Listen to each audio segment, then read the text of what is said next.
Hello everyone, I am BowserJrXD, and welcome to the Forever 400 at Homestead-Miami Speedway, race 34 of 36 for the NASCAR Cup Series in 2023. It's the last new track on the schedule, and by new track I just mean the one that hasn't come up yet. The perfect oval, 4 turns, 2 straightaways, no frills, no bows, just some really good racing on the track, known for its high line. The higher you run, the more grip you have, and the better and the faster you will be. It's also a risk, so only a few drivers, such as Kyle Larson, who won last week, and Tyler Reddick, who's still in the playoffs. So those are the only drivers that have managed to really tame it, or consistently tame it. Kyle Larson, as I mentioned, locked in last week. Let's see if one of the other 7 drivers can do the same. The last driver to win here besides Larson was William Byron, who won the last race at this track in the Gen 6. And before that, it was Denny Hamlin. Both of them are also still in the playoffs. Truex starts on pole. So this right now looks like it could be anybody's game. Playoff driver today locks their spot in the championship Sunday in just 2 weeks at Phoenix. Before we get the engine started, let's head to pit road and check in with Kim Poon.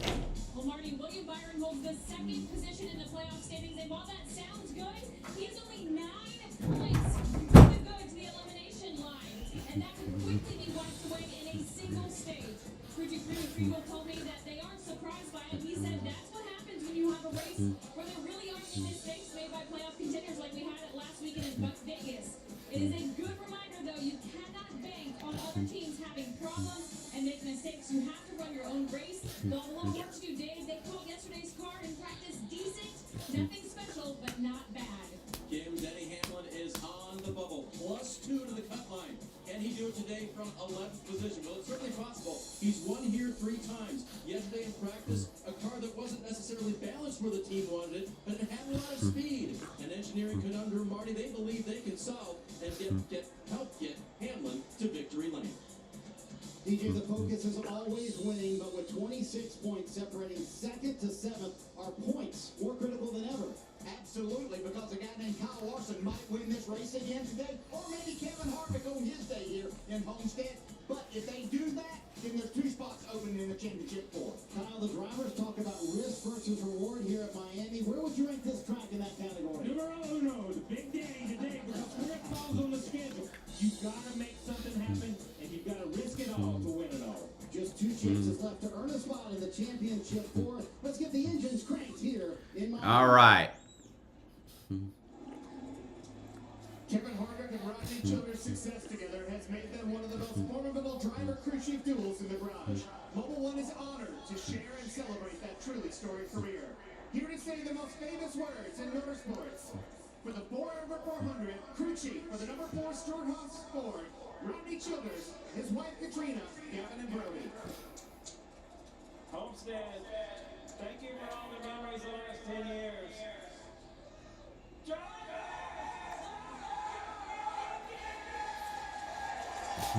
Rodney Childers gives the command to fire it off, and with it, 36 drivers are ready to zoom off. It's not going to be good enough. Chris Buescher starting back in 17. Martin Truex Jr. on the pole. He's got to go forward. He's got to get stage points. He's got to get a great finish.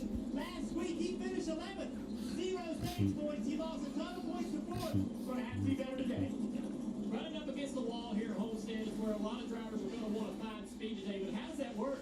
When you get the car right up against the wall, it creates a funnel of air between the car and the wall. It increases the side force. It increases your lap time. You can go a lot faster around this race. Decreases your lap time. The side force numbers drop, and so does the grip. We're going to find out when this race starts who wants to get up there and find that speed. Grip's getting their car into the wall. The green flag is coming up next. Starting 36th, driving the number 22 Shell Pennzoil Ford for Team Penske from Middletown, Connecticut. I think Joey Logano. I don't have my thing up for tell me where drivers are from. Give me one moment. Logano. Did I get it right?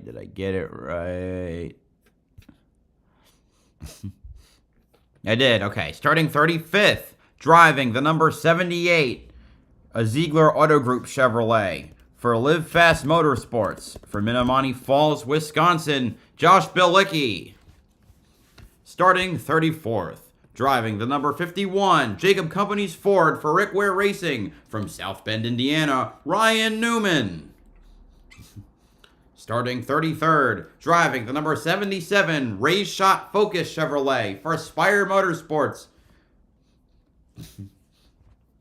From Welcome, North Carolina, Ty Dillon. Starting 32nd, driving the number 38, Serial1.com e-bikes Ford for Front Row Motorsports. From Cheryl's Ford, North Carolina, Todd Gilliland. Starting 31st, driving the number 15, IFCJ.org Ford for Rick Ware Racing. From Phoenix, Arizona, J.J. Yaley. Starting 30th, driving the number 10, Smithfield Ford for Stuart Haas Racing. From Fort Walton Beach, Florida, Eric Almirola. Starting 29th, driving the number 41, United Rentals Ford for Stuart Haas Racing. From Berlin, Connecticut, Ryan Preece. Starting 28th, driving the number 21, Dex Imaging Ford for the Wood Brothers. From Huntersville, North Carolina, Harrison Burton. Starting 27th, driving the number 31, Leaf Filter Gutter Protection Chevrolet for Colleague Racing. From Winnemac, Indiana, Justin Haley. Starting 6th, driving the number 2, Freightliner Ford for Team Penske. From Columbus, Ohio, Austin Cindric. Starting 25th, driving the number 16, Campers Inn RV Chevrolet for Colleague Racing. From Los Gatos, California, AJ Allmendinger. Starting 24th, driving the number 42, Sunseeker Resort Chevrolet. For Legacy Motor Club.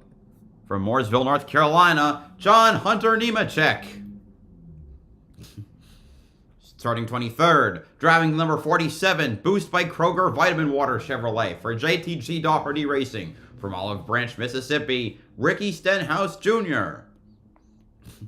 Starting 22nd, driving the number 4, Budweiser Ford for Stuart Haas Racing. From Bakersfield, California, Kevin Harvick. Starting 21st, driving the number 14, Magical Vacation Planner Ford for Stuart Haas Racing. From Mitchell, Indiana, Chase Briscoe.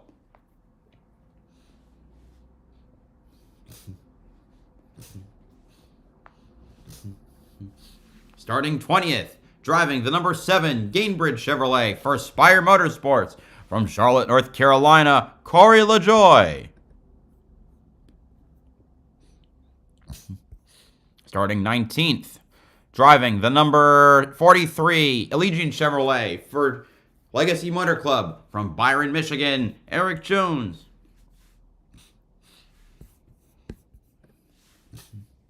Starting 18th, driving the number 8, 3 Chief Chevrolet for Richard Childress Racing. From Las Vegas, Nevada, Kyle Busch.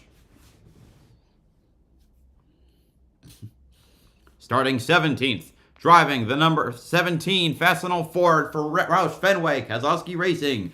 From Prosper, Texas, Chris Buescher, our first playoff driver.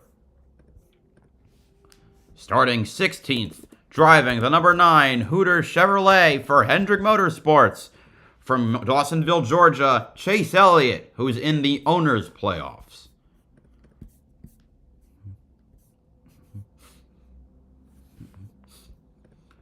Starting 15th, driving the number 34, Love's Fleet Guard Ford for Front Row Motorsports. From Glendale, Arizona, Michael McDowell. Starting 14th, driving the number 99, Freeway.com Chevrolet for Trackhouse Racing. From Monterrey, Nuevo Leon, Mexico, Daniel Suarez. Starting 13th, Driving the number 20 Ream Watts Toyota for Joe Gibbs Racing. From Norman, Oklahoma, Christopher Bell, our second playoff driver. Starting 12th, driving the number 48 Ally Coker's Garage Chevrolet for Hendrick Motorsports. From Tucson, Arizona, Alex Bowman. Starting 11th, driving the number 11 Sport Clips Haircuts Toyota for Joe Gibbs Racing. From Chesterfield, Virginia, Denny Hamlin, our third playoff driver. Now for the top 10. Starting 10th, driving the number 12 Menards Duracell Ford for Team Penske. From Hartford Township, Ohio, Ryan Blaney, the fourth playoff driver. Starting 9th, driving the number 54 Monster Energy Toyota for Joe Gibbs Racing. From Charlotte, North Carolina, Ty Gibbs. Starting 8th, driving the number 1 Kubota Chevrolet for Trackhouse Racing. From Alva, Florida, Ross Chastain. Starting 7th, driving the number 24 Liberty University Chevrolet for Hendrick Motorsports. From Charlotte, North Carolina, William Byron, our fifth playoff driver. Starting 6th, driving the number 3 Bass Pro Shop Chevrolet for Richard Childress Racing. From Welcome, North Carolina, Austin Dillon. Starting 7th, driving the 5th, driving the number 5 HendrickCars.com Chevrolet for Hendrick Motorsports. From Elk Grove, California, Kyle Larson, our 6th playoff driver, who's locked into the final. Starting 4th, driving the number 6 BuildSubmarines.com Ford for Roush Fenway Keselowski Racing. From Rochester Hills, Michigan, Brad Keselowski. Starting 3rd, driving the number 45 McDonald's Toyota featuring the Hamburglar for 2311 Racing. From Corning, California, Tyler Reddick, and they're showing Mike Hilton on the flag stand as he's the Grand Marshal. Starting 2nd, driving the number 23 McDonald's Toyota featuring Grimace for 2311 Racing. From Mobile, Alabama, Bubba Wallace. And on pole, driving the number 19 Bass Pro Shops Toyota for Joe Gibbs Racing with a pole time of 32.256 seconds and an average speed of 167.411 miles per hour. From Mayetta, New Jersey, Martin Truex Jr., our 8th and final playoff driver. I might have missed saying Tyler Reddick was the 7th one. There I am. Truex is the 8th and final playoff driver. Notably, he is not in the owners' playoffs. And that is your starting lineup for the Forever 400. Worldwide Pitbull is the honorary pace car rider. He is inside there. Congratulations to him. Just dropped his most recent album last week, I believe, Trackhouse. He's here with the drivers and Jeff Kemp. He can give me a pep talk anytime. It comes in, energized and on fire. I like. He was really fired up when he was chatting with those guys. So. Hi, Astro. I didn't see you there. And how about another pep talk? This one from Hold on. 45 team. Try that again. I didn't hear you.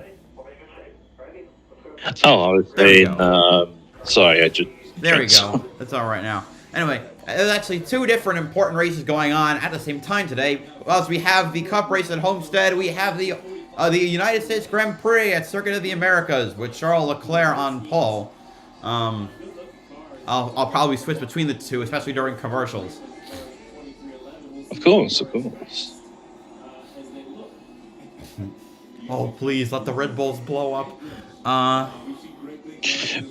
One thing about that F1 race, the sprint... It can wait until... Oh, Me. the sprint was boring. It can wait until later. The round turned 4, and we're green for 267 laps here at Homestead-Miami Speedway. If Bubba Wallace started on the inside as Truex took outside. Some drivers already dropping 3 wide to try and make moves through the pack. Bubba Wallace down low. He's going to take the lead.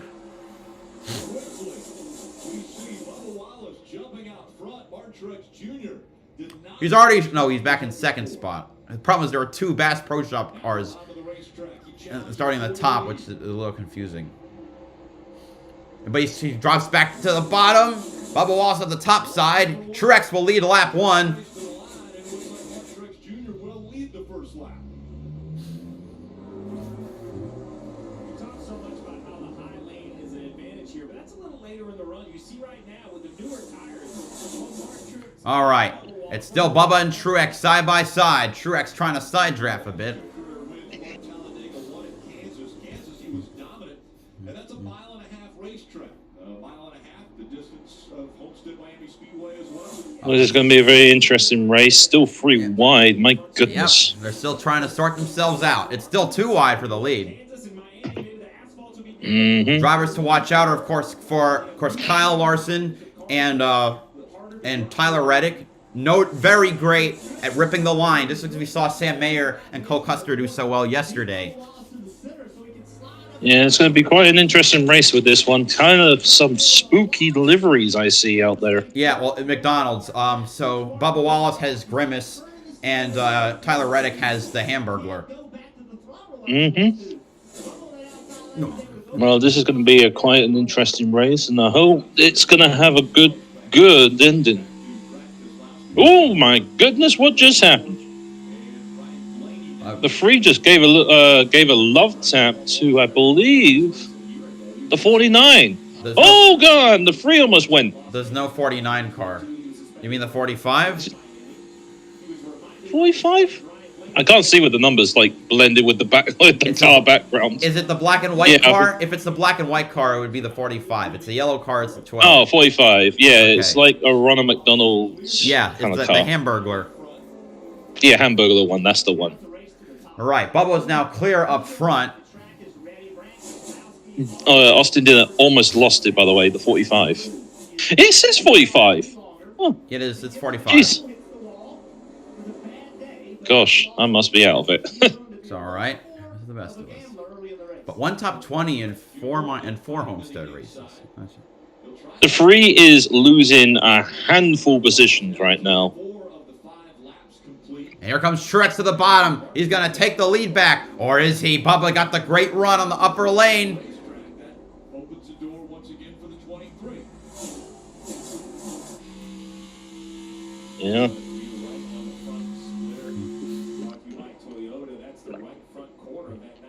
And Bubba takes it back. And It's gonna be Keselowski's a- coming into the picture.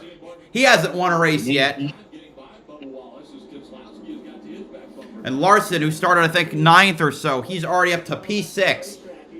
He's just so good at this track. He dominated last year. He's my pick to win again. Mm-hmm. It looks like Busher is the 17. Busher he's is climbing up the He rank. is in 21st. He was the worst performing playoff driver of the last race. And as it stands, at least to start, he's not off to a good start either. That's why we see Mark Truex Jr., Tyler Reddick, William Byron. He's not Oh, a wait, good William start, but to be honest, he will get back. scoring pylon. Huh?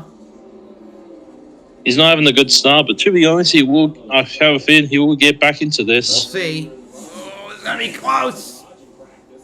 really good on lap times. The 5 of Kyle Larson also, the big difference was Larson was This is going to be interesting. William Byron was in a battle for 6th place or 5th place. William Byron running low, trying to slide. Job, Ryan Blaney slides in right behind Tyler Reddick and takes a position. This is the 8th lap complete. Mm-hmm. And already, lap times have fallen off a full second. Yeah, almost 10 Just laps. looking at the playoffs. Oh my Already goodness. 10 laps in, and the tire fall off is insane. Yeah, I'm just looking at the playoff list. My goodness, this is tight. This It is a is very tight, close fight between 4th and 7th, only separating by at least 1 to 10 Yeah. points. Reddick is gonna. Ooh, wow! The 4 wide moment they're showing us, or that was 4 wide. Look at this. Yeah, it was 4 wide. Beautiful. Interesting thing. Kevin Harvick, who's in the 4 car in that Budweiser car. The race is actually named after him today. Oh, that's very nice. Something also to know. Part of why this is probably going to be very tight today. Tyler Reddick, who is I think 5th right now on this pylon, on the playoff pylon, he is very good at this racetrack. He can ride. I mentioned he can ride the wall really well. But that 24, he is blitzing the bottom. You know what's interesting? The question is whether he can maintain it. Hopefully, it won't completely destroy his time. That's what I mean. Is he going to maintain this, and also at the same time, is he going to do what one car did in the Xfinity? Yeah. I don't know. We'll see. I mean, the tire fall off is so large that saving it might not even matter. It's just once your tire degrades enough, it's whether you can run the high line better than the next guy. Also, Byron passes Brad Keselowski, or no, okay, he's trying to make the pass. Almost clear. We got a great battle. Chastain is about to get overtaken right now. Chastain by Bell. Okay. Yep. Truex gonna make the pass this time. Back to the lead. Oh, big fight with the 6 and 24 right now. Oh, and Byron made the pass. Keselowski trying to cross over down the backstretch as Bubba's trying not to let Truex get away from him.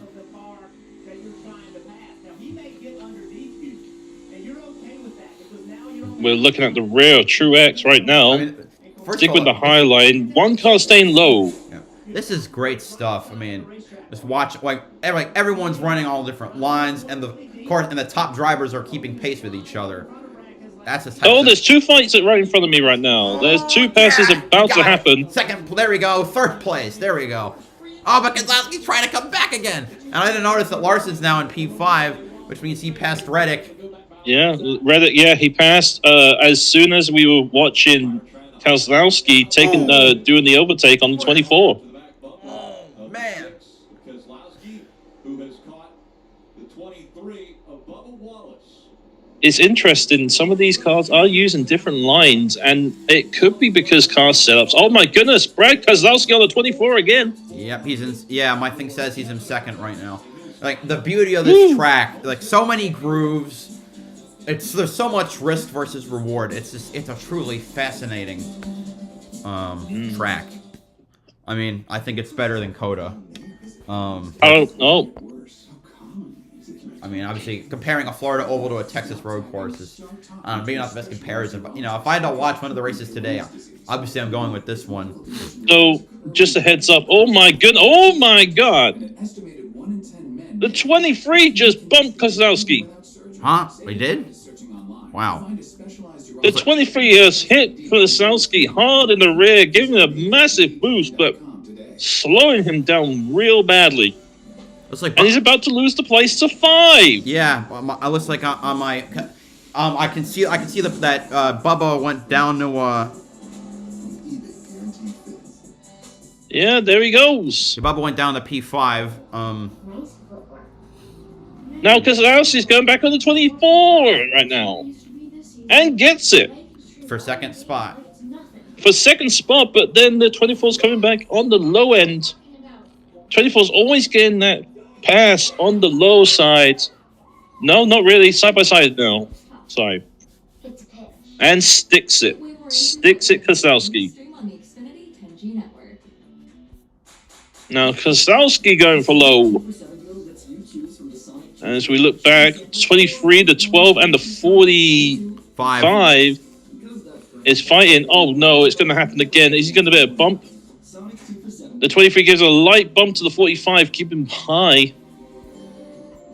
I just noticed this 23, The what? 23 car. I forgot who's driving the 23 right now. The 23, Bubba Wallace. Yep. Bubba Wallace is literally giving everyone a big, massive boost. Wait, there might be something wrong with his car. He's fallen back. Like, he was on the lead. He's now, like, 2.5 seconds back. Yeah, because I think that massive hit with Keselowski's rear must have caused some serious damage to that fender or the bumper, causing him to lose a lot of drag. Oh, boy. Dave's not going to be happy about that. I don't know if they're going to show a replay of it, but yeah, Brad Keselowski just had a massive speed boost because of Bubba Wallace. Byron's back in P2. Byron's back in P2. Keselowski's back in P3. According to my thing, he's with Larson Still behind. Department of Highway Safety, Motor Vehicles, Florida Highway Patrol, Florida Power and Light, Next Era Energy. Verizon. Never mind. He does. I don't think so. Maybe he might have just had a bad moment, or a couple bad moments. I know, but he had a massive. He shunted Brad Keselowski heavy in the rear. The old guard and the new guard. Truex and Byron fighting. There he goes, sending it in hard. Can he slide job it? No, he's going to go lower. Oh, man, how did he do it? He did it. Yep. Willie B to the lead. The 45 just overtaken the 12. Yep, for P5. Actually, wasn't he already ahead of him? Oh, sorry, my apologies. It's The all 12 right. had a bad, tried to overtake, sorry.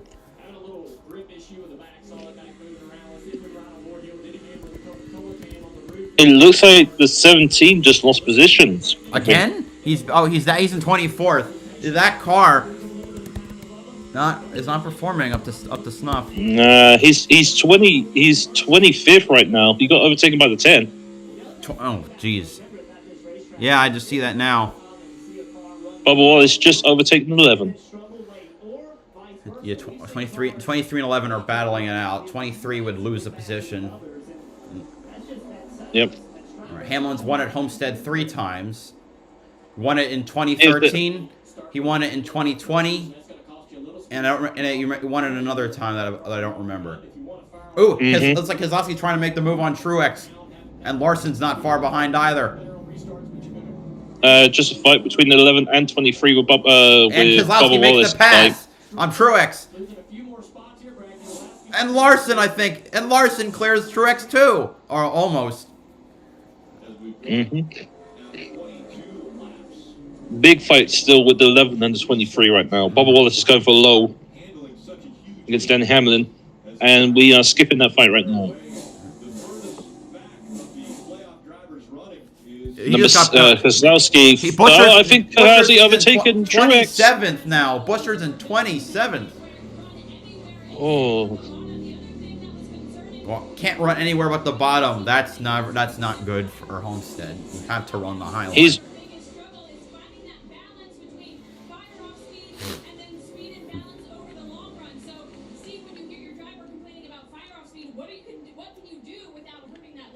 Well, that's the challenge, right? Because a car would take off better if you started with more air pressure, but starts with more, they balloon up, and it would hurt you on the back. I think what the 17 needs to do right now is not to panic, because I feel like he's slightly panicking, thinking that car ain't gonna go fast. But remember, it's still a long race. It's still a long race. Yes, he is losing a lot of speed right now. 5 miles. Talking about Buescher? Yeah. Yeah. But remember, this is how many laps? 267. Yeah. I have a feeling that they're going to fix this car quickly and try and adjust it to make it feel good. Hopefully, hopefully it happens before he gets lapped. There's a fight between the Keselowski and Lawson. For the it's for P2. Keselowski's running that high line, that all-important high line. And Buescher, if you have to try and hold off Harrison Burton, you know something's going horribly wrong with your car. It's gonna, yeah, that's right. There's gonna be some green lap pit stop soon if they stick it like this. Nah, it'll be a couple more laps. It's gotta be like 10 laps. All right, 7 minutes to the start of the U.S. Grand Prix. I'm gonna preemptively get the channel ready so I can switch between them at will. I feel that race with the F1, I have to admit, I'm really surprised how Max Verstappen was not penalized after that massive dodge, like that massive block right at the start. Because it's a Red Bull, and Red Bull gets treated like royalty. Which makes me upset for that. But then again, I know he's trying to defend his position, but you can't push someone through through pit exit and off the track almost, you know? All right, looking at some of these trucks, Corey LaJoie in that Spire car has driven up to P12. Well, they're one of the underdog teams. They'll actually have a third car next year. So they'll have 3 drivers, Corey LaJoie in the 7. Carson Hocevar, the one who could potentially be the Truck Series champion, he'll be jumping up. He'll be skipping the 2nd series to drive for Spire Motorsports in their 77. And then they'll have a third car for Trackhouse, for one of the Trackhouse development drivers, which is Zane Smith, who is also skipping the second series. So it's kind of like they're kind of both like mini Max Verstappens in a way, you know? Because Verstappen skipped Formula 2 and then went to Formula 1 or GT3. Yeah. Okay, right. So same type of deal. So just a heads up, it's the order right now. William Byron's in the lead with Brad Keselowski behind. Closing in. Kyle Larson in 3rd, Truex in 4th, Reddick in 5th, Blaney in 6th, Danny Hamlin is in 7th, Bubba Wallace 8th, Austin Dillon 9th, Christopher Bell in 10th. That's your top 10 at this point. Chris Buescher has 17 fallen back to 28th now as he got passed by Chase Briscoe. I was about to say the 17 is not running well. I think either he's a little too tight with that car, or he may just have. Maybe the car is not running its best. Who knows? But he's 26 now. A couple cars. Oh, Kyle Busch and Ryan Preece are on pit road. Pit stop starting. I guess you were right. Yeah. Kyle Busch is pit early in almost every race so far. He's doing it again here. I mean, to be honest, he's going to be a lap down. Yeah. But you know what? Buescher did a 10. Buescher's pit crew did a 10. That's Preece's pit. His did a 10.1. That's Ryan Preece. That's Ryan Preece, not Buescher. All right, Austin Dillon on pit road. Elliott, McDowell, Bowman, Briscoe, Justin Haley, Ty Gillen. Austin Dillon a 9.7. Let's see what the number 9 team gets done with theirs. They got a 9.3. Oh, Keselowski and Larson on pit road. Ooh, that's gonna hurt the 24 that he didn't pit before his opponents, because they're gonna have a speed advantage. I think Chase Briscoe a 9.2. McDowell a 10.1. Bowman a 9.7. Briscoe 9.2, Haley 11.5, Todd Gillen an 11.3, Larson a 9.3, Blaney a 9.4. Let's see who else. A lot of cars are taking 4 tires. Chastain a 9.6, Harvick an 8.6. That's the fastest pit stop I've seen. Cindric a 9.4. It was a 2 tires. William Byron's now on pit road. Let's see. I didn't see what. Oh, something is wrong with Nemechek a 31.1. Something went terribly wrong. 9.5 for Byron. 9.1 for Gibbs. All right, Christopher Bell, Adrian Allmendinger, Ricky Santos Jr. going to pit road. Just to let you know that pit stop was a 2-tire stop, so he took 2 tires for that race.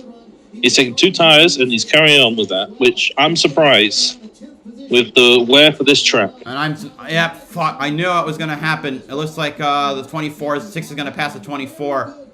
He should. I don't know why he waited. He's going to lose first, second, maybe third.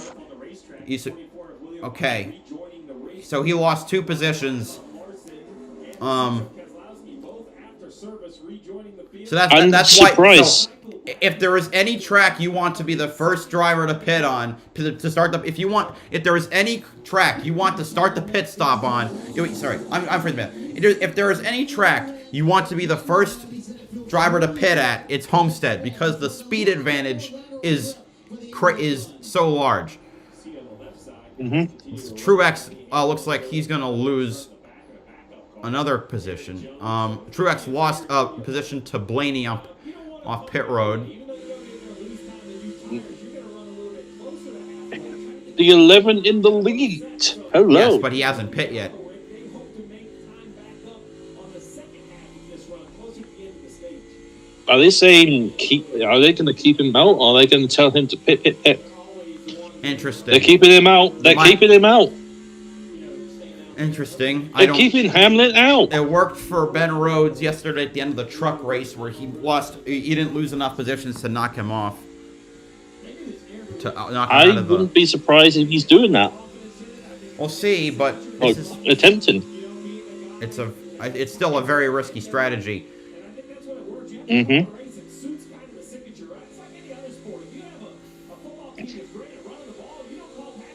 And Eric Jones, is it the 43 is in? Yes, he hasn't pit. Meanwhile, while this is going on, you keep me updated if something happens. I'm keep track of F1. All right. Just a heads up as well. That quick pit stop was, like I said, it was.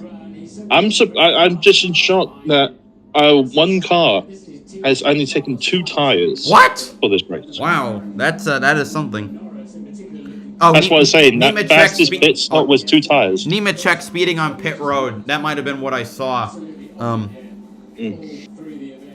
he had a pass through. Drive through penalty. Oh dear. Yeah.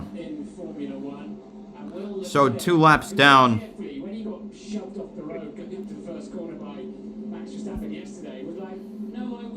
So Christopher Bell looks like he's lost places. He was 10th. Now he's 13th. Who? Wait, let me see. Let me see this. 13th. Who? Who are we talking about? Christopher Bell just got an overtake on 12th. Yaley. Oh my god! Holy moly! Holy crap! Hamlet almost took out the freaking 15 there. Wouldn't be the first time this season. All right, so you can see that Hamlin is about 2 seconds slower than the cars it was trying to track him down.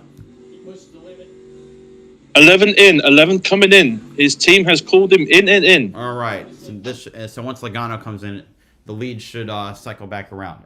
Meanwhile, formation lap happening at Austin. We're perfect for a one-stop race, but we're, 3 hours earlier in the day today for the Grand Prix, and there's a lot more fuel off board, and the teams are saying they might have to do a 2-stop. Yeah, track car, longer runs, as you say, fat with fuel, 100 kilos to start the race. It costs you 0.3 of a second per 10 kilos that you have to carry fuel around here, so that gives you an idea of the fuel effect. That's why they'll be quite a bit slower at the start of the race than they were in qualifying, and they'll have to manage that and see if they. It's a margin. I have lost feed. Oh dear, shit. You lost your feed? Oh dear. I'll come back to it. Yeah, I lost my feed. I'm back. All right, you got it back. Good. So the cars that didn't pit has pitted now. Hamlin comes out in 14th, it looks like. 19 seconds behind. Logano did a 10.7, and Dylan just did a 10.0. So 48 looks like he had a bad pit stop. He's back in 32nd.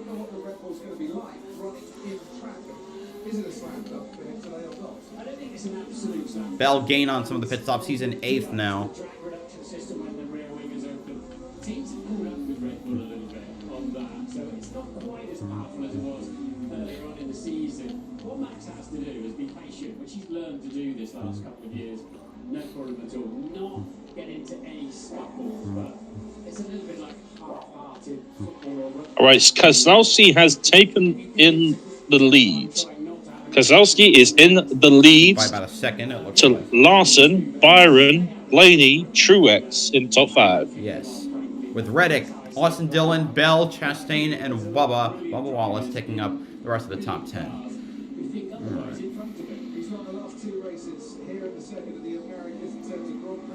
All right.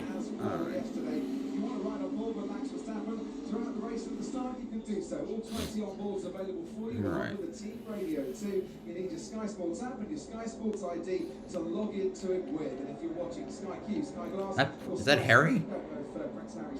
So, just a heads up. Yeah. Sorry. The commentators were talking about the track's condition. They were saying that the track condition has gotten worsened over the years. Homestead, with a lot of bumping. absolutely. That's why it's so. That's why the tire. That's why the tires just get completely shredded. That's why the drop off is so large. As the track is raced on, it gets it deteriorates, and it just causes more wear. That's why the drop off is about 3 seconds over the course of a run. 2-3 meters later, and slide up the inside, which is why Max yesterday decided to. All right, Logan Sargent coming into his stall. He's the last driver.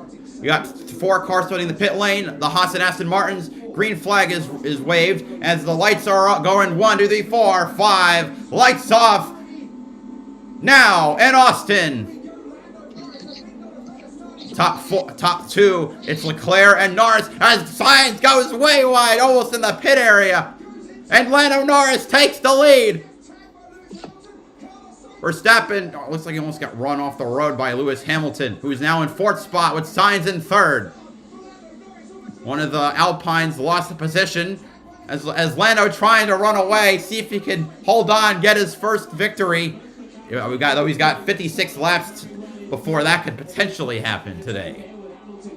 All right, just some news in the NASCAR right now. Just a heads up. The commentator is talking about talking to Christopher Bell. Christopher Bell was saying that one track he feared was this track, Miami, saying that the Highline is a bit different than normal Highline tracks. Yeah, because it is the fastest, right up to close to the fence. It's I don't know how to else describe it. Ooh, all right. The Ferrari's battling for P2. Leclerc trying to defend against his teammate, number 55, and Lewis Hamilton stalking behind him, says to see if he can make a move. Meanwhile, Hamilton looks like he's actually driving. He actually managed to drive away from Verstappen. Let's hopefully this keeps up. Your top 10 right now at COTA, it's Lando Norris in the McLaren. 2nd is number 16, Charles Leclerc. 3rd is number 55, Carlos Sainz. 4th, number 44, Lewis Hamilton in the Mercedes. 5th is Max Verstappen in the Red Bull. 6th is Oscar Piastri, the Australian, number 81 in the McLaren. 7th, Esteban Ocon, the number 31 for Alpine. 8th is George Russell in the other Mercedes, number 63. 9th is number 11, Sergio Perez in the Red Bull. And 10th is the other Alpine of Pierre Gasly, number 10. All right. I just wanted to watch lap 1. Back to Homestead. Oh, it's commercial. Never mind. Back to NASCAR. Back to Formula 1. So right now, nothing has changed. Keselowski's still in the lead. Larson second. Looking at the so everyone started on medium tires except for Hulkenberg and Stroll, who both started from the pit lane. They're on hards. And then Lando Norris is already 2 seconds clear of Leclerc. That's pretty something.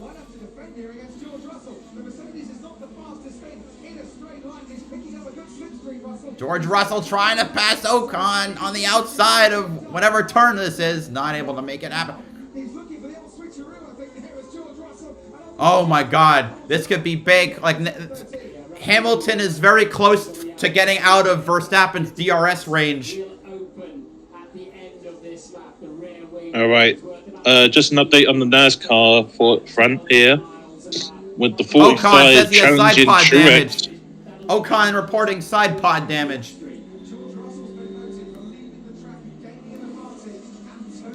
All right, are we back yet? No. It's still advertisements. Yeah. There's some lap cars now. Just lapping some lap cars, it looks like. Yep. Looks like Kyle Larson's closing in on Brad Keselowski. Still closing in. Closing. 2.5 second lead. Could McLaren get its first victory since 2021?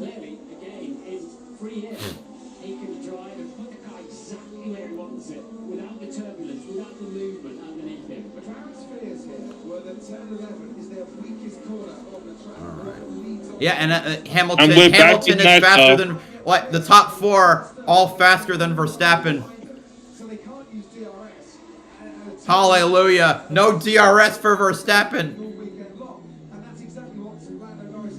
On the flip side, All right, Hamilton we're can watching. pass. We're on board with Stenhouse Jr. Are we back? Yep, we are back. Thank you. And here's the battle for the lead. It's Keselowski and Larson. Larson low. Keselowski ripping the high. As you see the 5 of Kyle Larson Oh, next to it. And this is fun to see him try to make this pass. there he Woo! goes. Racetrack. He's- We saw his teammate He sends it in deep into 3. pass the lead earlier on the Oh, I By don't- the way, Larson doesn't need to win this. He's already he qualified doesn't. But through. why wouldn't he want? But why wouldn't he try? He takes the lead. He takes the lead. Takes such discipline on the throttle. And he's got a stage win. Not a stage win, a lap lead point. Well, Sorry. There's no point for leading laps anymore, unfortunately. Oh, Oh, but My Brad's bad. ripping the high line to try and get back at him. Wow, the speed. He managed to catch up real quick after that pass. Larson went to the bottom. It was about discipline, meaning if you drive in the corner too deep and you miss that white line, it's a terrible lap. You got to drive in there at the right speed, get the car slowed down, get the left front on it, and then it'll roll around. If you ever miss it, you're never going to get back down to it, and that's difficult to do. it's true. When you're in a different lane. So immediately go. When you ever go in the low line, you have to literally hit that line. It reminds me of something that Kevin Harvick used to do at Atlanta before it was reconfigured. It was called. They called it Harvicking because he was able to stick to the low line perfectly. I think there was a team owner in the pits right now. That's Rick Hendrick. He owns Hendrick Motorsports, Hendricks. the best team in the sports history. Like over 300 wins, I think 14 championships, both series records. Little bit tight late exit, so couldn't really Not including when they used to run 50 races a year. This team is after that era. Oh, And so you just see, something look big. at how fast Larson is. He just drove away from Keselowski as soon as he got past him. Win a race or two. He said, honestly, it's not that far from the realm of possibility. So, Ranger Cool came out for the 5 saying, is the car good? Is it too tight? Larson said it's slightly tight, but he can still race it. Yeah, he's excelling. Never won in the next gen car. It might change before the season's over. Well, moving over from Roush Fenway to make it Roush Fenway Keselowski. Oh, that is true. This could be Brad Keselowski's first ever career win in these cars. As an owner driver. But As an owner driver, yeah. problem is he's got to beat Kyle Larson at his best track. It's like trying to beat Lewis Hamilton at what, Hungary or Canada? Mm-hmm. I'm familiar with his best track. Or trying to beat Ayrton Senna in the rain. Bad what a news wiggle! for That the- was quite a wiggle and a save from Kevin Harvick. Woo! He went some movity. It went to the low. Holding the little gas, on gas. Exactly where Joey Logano spun out. Hup. And Joey got surprised how quickly the car turned around. Hit the inside wall, had to go to backup.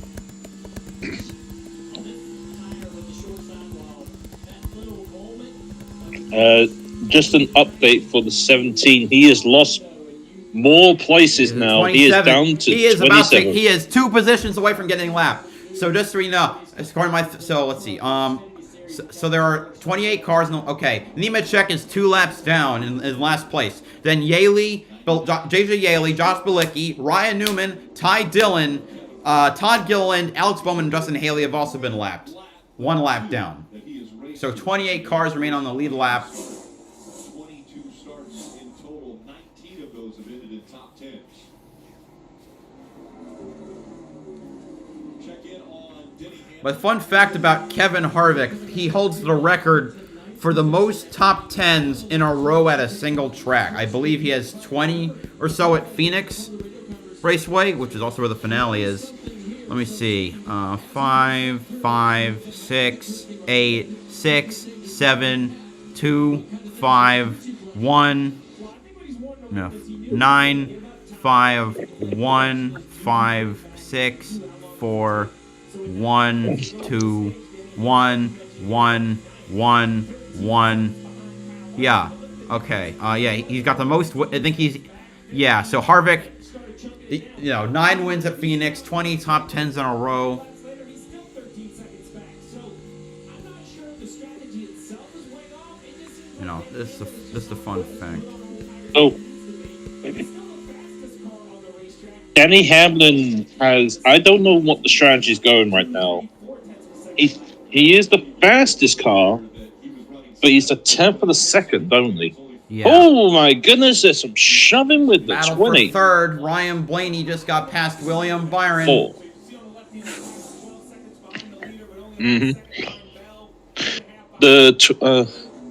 What number is that? 24. Yeah. The 24 and the 12 just had some little bumpy bumps. Yeah. You know. Blaney Try to just bump passed and run. him. Blaney just passed. Blaney. Blaney needed fantastic runs in order to be in a position to have a chance to make the final four. Right now, Christopher Bell is still going to advance in the tie. Yeah. This is the closest of the top 4. How many races left do we have? There's we one confirm the top 4? After this one, there's one more in this round. So, anyone who's not won yet, you better hope to win this race. Mm-hmm. If not, get close to getting those points back. You know what I mean? Yeah. Leader Larson trying to put him a lap down here should be able to do this relatively easily. Busher fighting for the lead lap. Yeah. So that meant Leader in this 17 car. And he gets lapped. Unfortunately, Busher is lapped. Oh wow, that was a. Yeah, he just got around. He's 28th right now. No, Busher's so... hanging on, or at least right now. I think maybe through this turn, oh no, he's back. Larson, Is he going to keep it? Larson got it. Busher's a lap down. And he got it. A lap down. Yeah. Esteban Ocon is out of the race. All right, going to commercial. Back to Formula One. Oh, Hamilton's up to second place. Hamilton is in second now. Ocon out on lap 6.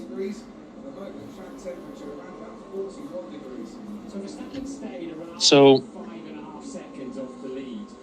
if I was the 17th team right now, I need to rethink my strategy. Who? Right now.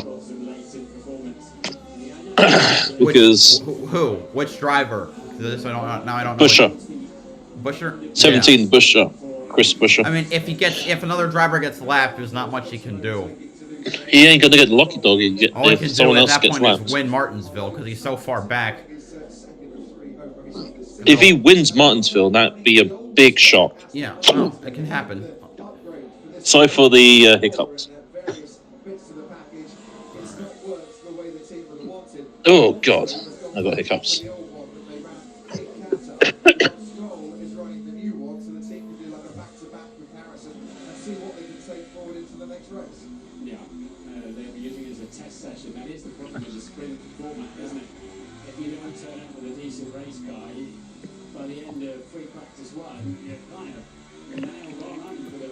Right now, it looks like Hamilton is actually slightly faster than Lando. Because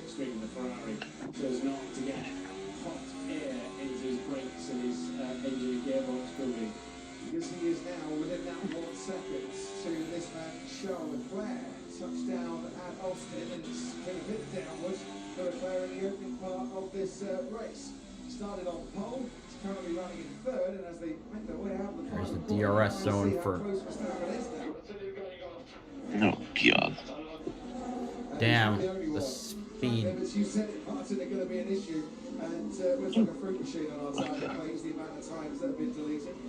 Lewis was the last one. Now, I haven't seen George Russell up there being warned about track limits yet. I don't know what's on the previous page.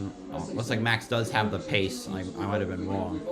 Yeah. To be honest, we need an extra pair of eyes in the commentary box just to keep up with it. Like a mini printer. I remember the days of that. I don't think George has been reported, and as we said, no problem with his line around the outside of turn 1. 4 track limits, just to remind you, by the way, you can be on. There was a discussion from some NASCAR drivers, like Parker Cleveland raised the issue that he hates the idea of track limits. Because he said track than the driving ability.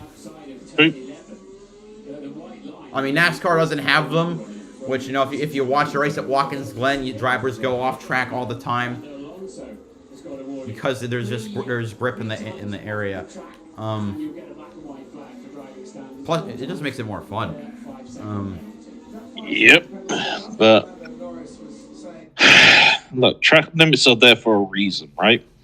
It stops drivers getting an advantage. Well, you can penalize them for missing a turn, not for going off track. No, that should be more important. You penalize them for missing a turn. So just an update on Bush's crew chief telling his Busher, can you keep your head down? This race is going to come back to him. Harrison Burton and Chase Briscoe and Michael McDowell have gotten lapped, which basically means he's toast. Yeah, it looks like at this rate, and this is just me seeing it, at this rate, we've got, what, less than 8 laps to go? 8 laps to go? 7 laps to go?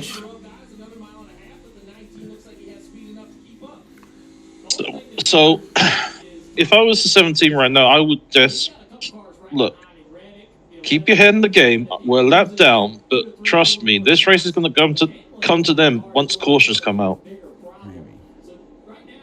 You know, but I'm going to admit to say this, but I think Larson might keep ahead of Kostowski, unfortunately. For now, yeah, I think so. I wouldn't be surprised if he wins. He's my pick to win.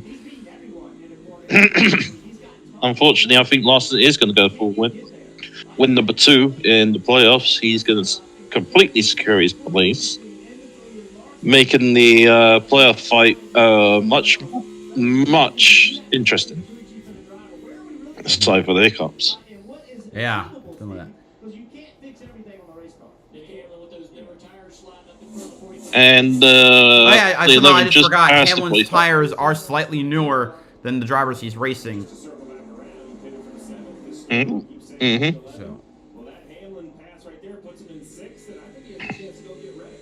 I mean, excuse me, Truex. 5 to go in stage 1. Again, the top 10 all earned stage points, which is very important as the race. 5 to go. Yeah. Looks like Byron fell off a bit, but he can afford to fall off a bit considering. It's going to be probably, if it keeps like this, it's going to be Larson with maximum points with Kozlowski, Blaney, Byron, and Truex in the top 5. Then Hamlin, Reddick, Dillon, and Bell, and then Gibbs. That would mean 7 of the 8 playoff drivers would get stage points, with the only one who doesn't get in them being, once again, Chris Buescher, who also got no stage points at nothing at Vegas. Hamlin's got a good run now coming down the front stretch. I think he's going to send it. Okay, he's going to take the middle lane. Oh, spin! Ricky Stenhouse Jr. Bam. All right, that might end the stage. And he's got a flat. He has a flat. Yeah, this might end the stage. Tell me, tell me if you see Let's Go at the pace car. I'm going back to Formula 1. No pace car. Wow. Well, it's caution. Okay, Caution is out. Verstappen just passed Charles Leclerc. But Verstappen is over 4 seconds behind Lewis Hamilton, which shows the amount of time he might have lost trying to get past the number 16. Looks like Paris might have had an accident or just dropped so much. God. I don't know what happened to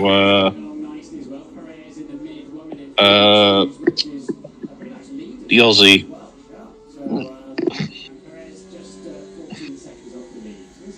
All right, let's see what happened here. He's in the corner, comes out turn 2. Nah, the car went in. The car literally just went loose. God. I don't think there was contact. Yeah, so what happened was Stanhouse Jr. just got loose in out turn 2 At and least he didn't hit the wall. hit the wall. Yeah, he hit the wall. He did hit the wall? Yeah, All right. he hit the wall. His rears, the rear tires, like the axle of the rear Oh, tires. is Piastri's damaged out. badly. Piastri's out. Piastri, yeah, Piastri's out. I don't know what happened. I think it. If you can eke it out beyond lap 20 and your pace not really disappeared too much as a result, you could make a one-stop work here, so say the teams. Yeah, and McLaren. Verstappen is getting challenged by Leclerc, by the way. Okay. He's keeping with him. But here's something interesting.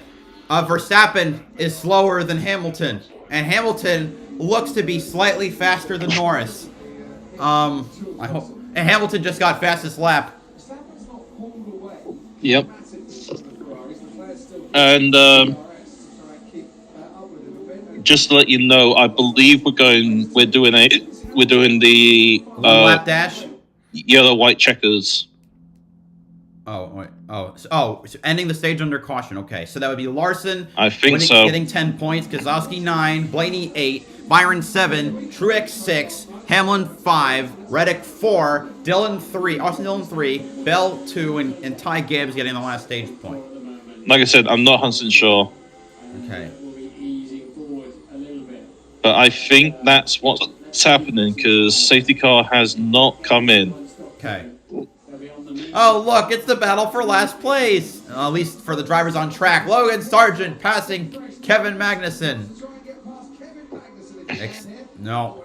You know, I don't like about turn 1 is that you part of passing there, it feels like it's literally running drivers off the track. I mean, NASCAR, it's par for the course, but there are no track limits, so I don't know. And open wheelers typically have more respect for each other, so I don't like when drivers just like they seem like they have to run somebody off the road to make a pass. This just seems wrong to me. Yeah, the cars are going. Both Alpha Tauris in the top 10.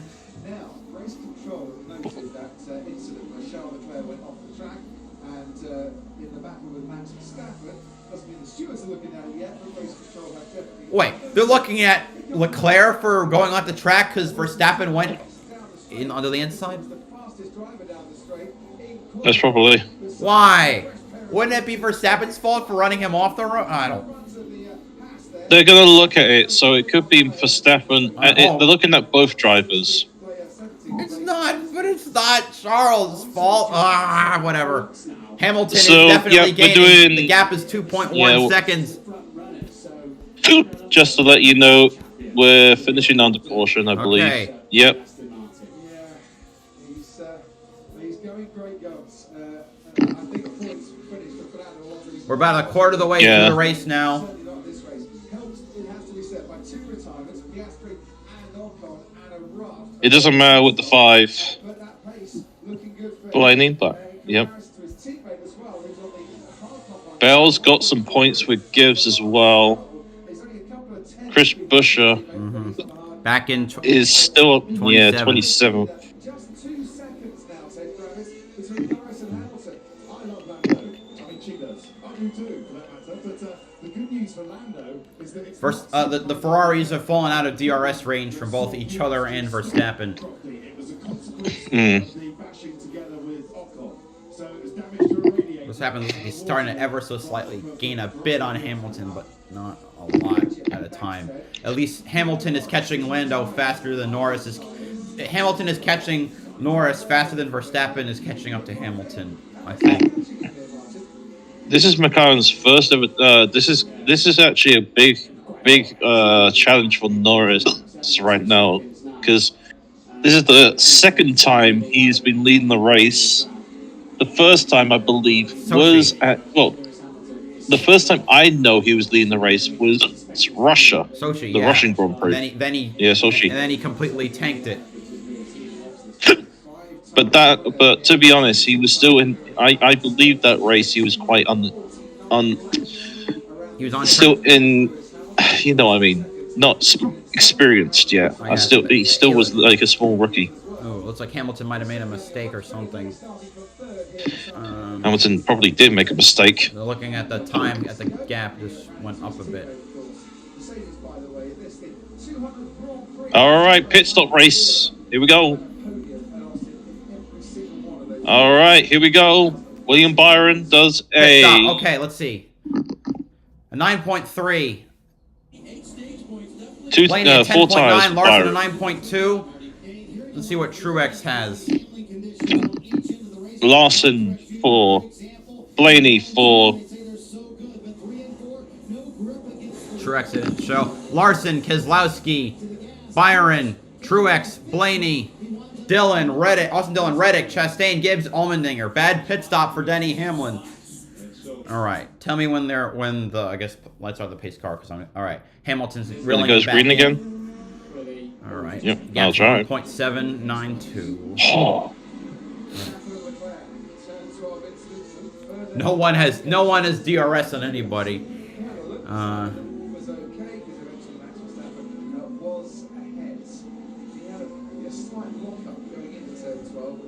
That Lando's girlfriend. Oh, it's Bianca Bustamante. Right. F1 Academy announced that each of the 10 teams would have one of the drivers from F1 Academy in their driver development program. Bianca Bustamante will be in the McLaren development. Mm-hmm. Marta Garcia is the F1 Academy champion. Just a heads up on the penalty, by the way, or the investigation. Yeah. Nothing is going to be being truthful. Not being truthful, but just being told. No, nothing is being taken. Nothing will be taken. For the Verstappen so, Leclerc. No. Yeah. So it's all good. They're still racing. All right.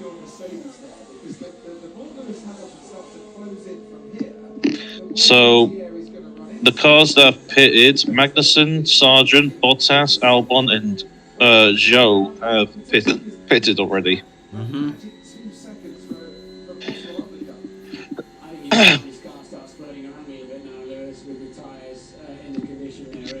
A few backmarker cars are pitting. I think I saw the 17 pitting. Huh? Sorry. I don't know.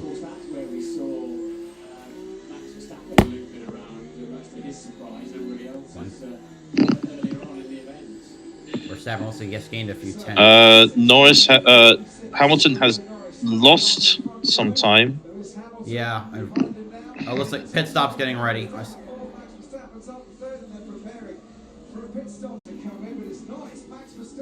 Going for the undercut. Mediums for the Red Bull. I think Mass is going medium, softs. Why soft? I thought the optimal thing was medium, hard, or medium, hard. Medium, soft is something that they can do because look at how far the mediums are gone. But then again, you could be right. It could be medium, hard. Bless you.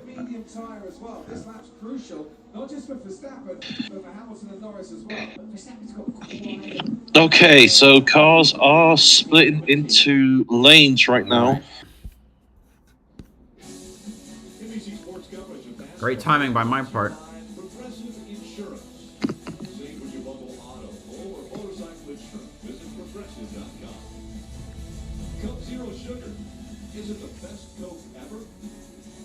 Norris has pulled more time ahead. Now he's 2.019. Watching the NASCAR Cup Series playoffs, Forever 400, presented by Mobile One. Stage 1 is complete. Let's check in with the Peacock Pit Box and KP and DJ. All right, KP, anything surprise you out of Stage 1? Well, the sun's beginning to peek through a little bit, so the weather conditions are changing. And William Byron, he's had a look at the front. We've seen him run up front. Also, Brad K. He continues to improve. Oh yeah, the sun is dipping again. It's going to be a very interesting race. Norris is in. I repeat, Norris is pitting. What about pitting. Lewis? Lando Norris is pitting. And Hamilton Going didn't, fresh, Hamilton didn't fresh pit? meads. Could go fresh meads. Hamilton didn't pit? No. Why? Leclerc didn't pit. Russell didn't pit. Perez pits. Gasly didn't. Tsunoda in. I just don't understand why they wouldn't. I wonder if Mercedes threw the dummy a little bit by going and checking some of their tyres. Did that convince McLaren that they had to stop because they thought that Lewis Hamilton was coming in? Either way, Norris is out with hard. Sorry, it's not mediums, it's hard. He's going medium, hard, I think. Most probably. Oh, it could go medium, hard, medium, hard, medium. Potentially. Okay, come on. But Norris is in 4th right now. Great stop for him. Having a great run today, currently in the 6th position, and he's got 3 finishes. Looks like he lost 2 seconds to Verstappen. Last year, I asked him why he likes this track so much. He said it reminds him of a dirt. But to be honest, Max Verstappen did pit early on mediums, while Norris is on a slower compound. Okay, cars are splitting off now. Here we go. Bubba Wallace in the Grimace car. He ain't talking about the Grimace shake.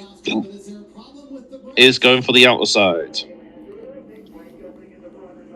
Kozlowski in the inside.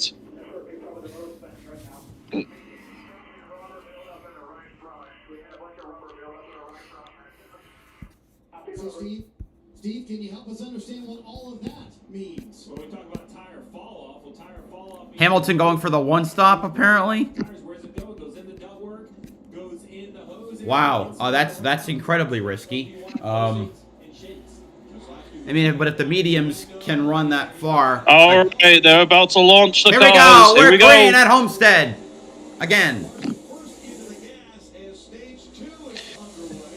And there we go. Let's see what they go. Looks like Just to Byron. let you know, Brett Kozlowski Kelsey tried to is drive up front, complaining but about Larson time. on the high line, not letting him cook just yet. It's not over. Brad Keselowski staying really low, trying to avoid the side draft. Now moving up to him, trying to get him back. Leaders still side by side. Ooh. 19 almost got into the 24. Had to check up a bit. See that Gibbs car, number 54. Larson's just barely clear. Using that clean air as well. Ty Gibbs up to 4th. Him to gain a ton of spots. Tyler Reddick in the 45, just on the inside of Blaney. Nose to tail, the top 5 with Reddick running in that 5th position. We got Ross Chastain, who's worked into the top 10. Oh, Reddick almost got into Blaney. Ooh. 3 wide. Almost clear. Chastain trying to edge ahead. Last train going into turn 1, 3 wide on the bottom. Still fighting. It looks like they've gone to an E formation. It looked like that. An evil what? An E formation Oh, an with evil. like. Hamilton apparently reporting that he's struggling. Damn it. Yep, Hamilton's still driving. Struggling, I said. No, struggling. Yeah. I mean, he's 19 laps on those mediums. Norris is about to catch up with Russell. They're probably also doing the 1 stop. Good news. I would say good news.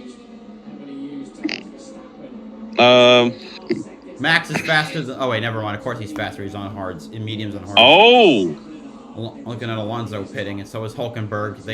They waited longer to pit. there was a pit stop error. On who? I believe it was Dylan. Austin Dillon? Hamilton. Yeah, Danny Hamlin, sorry. Danny Hamlin. Okay. I think it was Hamlin. Yeah, he had a long pit stop, 12 seconds. They're putting him behind. Yeah, the ball. it looked like the crew chief dropped a lug nut from the tire on, basically. Truex battling for 3rd. 19 teams improved this car a little bit. Mark was not quite as comfortable as he needed to be getting to turn 3. Norris is closing up to Russell rapidly. And Verstappen has fastest lap. Okay, makes sense. Fresh tires, mediums. Hamilton's not running on it. Makes sense. 24 catching up to the 5. It looks like the 24 is really good in the short run, but not the long, but not as nearly as good on the longer run. Just to let you know, the Brad Keselowski is having an issue with his brakes, saying his brakes are cold. Oh. And the car is a little shaky. Noted. 54 and the one fighting, that's Bell. Using the top of the racetrack. Showing us that there are other lines and other places to go to find speed. Back in third behind this group. Right on The battle for 6th, that was. Look at that. 4 cars. Chastain, there's Gibbs, there's Reddick, there's Austin Dillon. And he'll continue to do that until these cars of Byron and the Five Larson move up into that groove and take. Hamilton pitted. I did pit. Okay. Let's see. I want to see where he ends up. And he is come out behind. 5th. Damn it! He came out behind both Verstappen and Norris. Is what I was afraid of. Oh, Norris is about to overtake Russell with DRS down the straight. There he goes. Why did he wait so long to pit? It's not. It's clearly not a viable strategy. He lost. He lost 8 seconds. No, he lost so much time. Well, Mercedes threw this race away. Leclerc is the only driver that is on mediums, but I'm guessing he's running for the long haul. And also, Ricciardo is running long.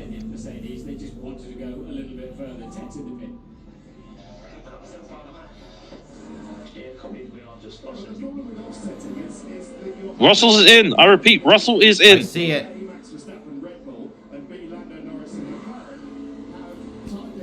Oh, update on the weather in the NASCAR. It looks like it's overcast a little bit. At Homestead? At Homestead. All right. The tire temp is cooling down. I repeat, tires are track temp is cooling down. I repeat, right. Track temp is cooling down. Keselowski caught back up to Byron, trying to make the pass for second. And while Blaney just passed Martin Truex Jr. Byron and Truex still battling. No, Blaney and Truex. It's Byron and Keselowski for second, and Keselowski's going to take the spot. Good news. Chris Buescher has just gained, is about to gain 1 lap. No. Because right now he's the lucky dog. He's the lucky dog. So he could get his lap back if there's a caution. Yeah, I'm just looking at Blaney's caught up. gear shifting. Blaney's caught up to like Byron as well. Yeah, I'm just looking at the car shifting, like his gear shifting right now for the 17. He's having problems. He's not sticking with the 5th gear. He keeps dropping it quickly.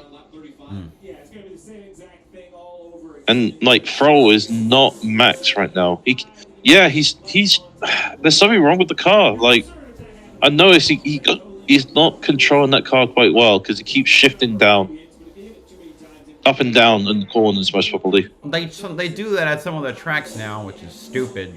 But I don't think they do it. They don't do it at 1.5s. I don't think. So. Yeah, because he keeps shifting 4 and 5, probably mid corner. Because probably trying something to try and find some extra speed. Yeah, he's going 4-5, 4-5, 4-5. He's got one. He's lapped down now, so that's a good thing. All right. Norris is closer. I think Norris might have DRS next lap. Hasn't got it this lap, but next lap. Hopefully.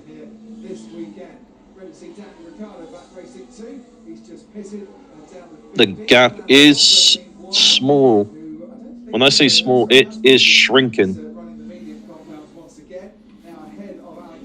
Carlos Sainz currently has the fastest lap. Sainz has the fastest lap, yeah. I'm surprised, and this is just surprise. I'm really surprised how the how McLaren runs so good with hards. On the hards. Yeah, he's like pulling away from Verstappen a bit. No, he's not. He's not. Verstappen is slowly gained back, lap over lap. Yeah, but Leclerc's pitting.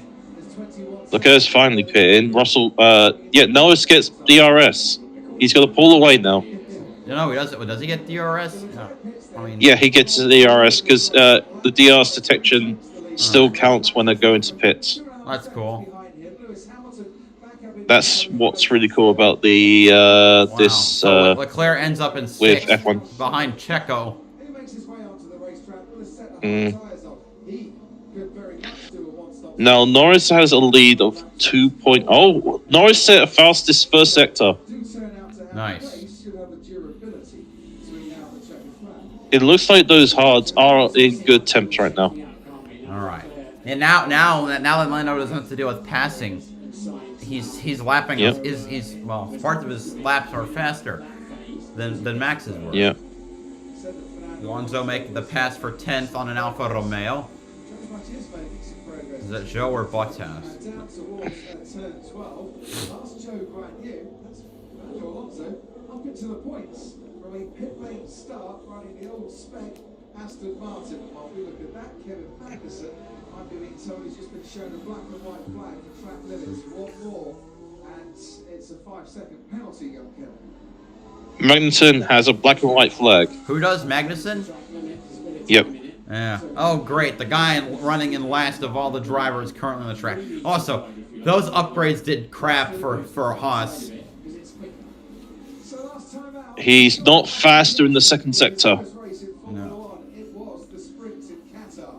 And he's not fast in the third sector, so Norris did not get fast lap. Sainz still has it. It's a Grand Prix, and we've seen Lando Norris. All right, we're on board with the 47 in NASCAR right now, who is, I don't know, trying to fight back. William Byron and Liberty University is more than William Byron's sponsor. It's a school offering more than 700 flexible, affordable degree programs on. Boo!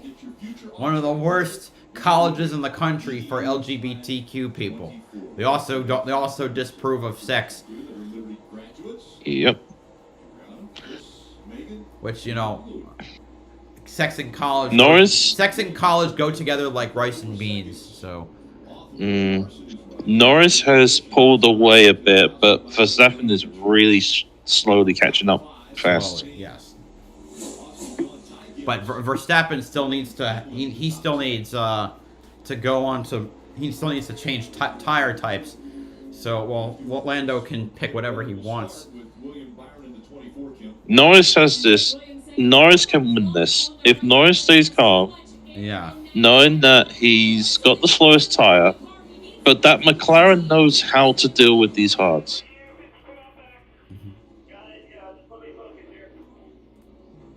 So we talk about how demanding this racetrack is. Right now, William, more than anything, just needs his teammate to keep quiet and let him concentrate on what he's doing on the racetrack. Kim, the 11 played a little different strategy last time. Here's what they thought of it.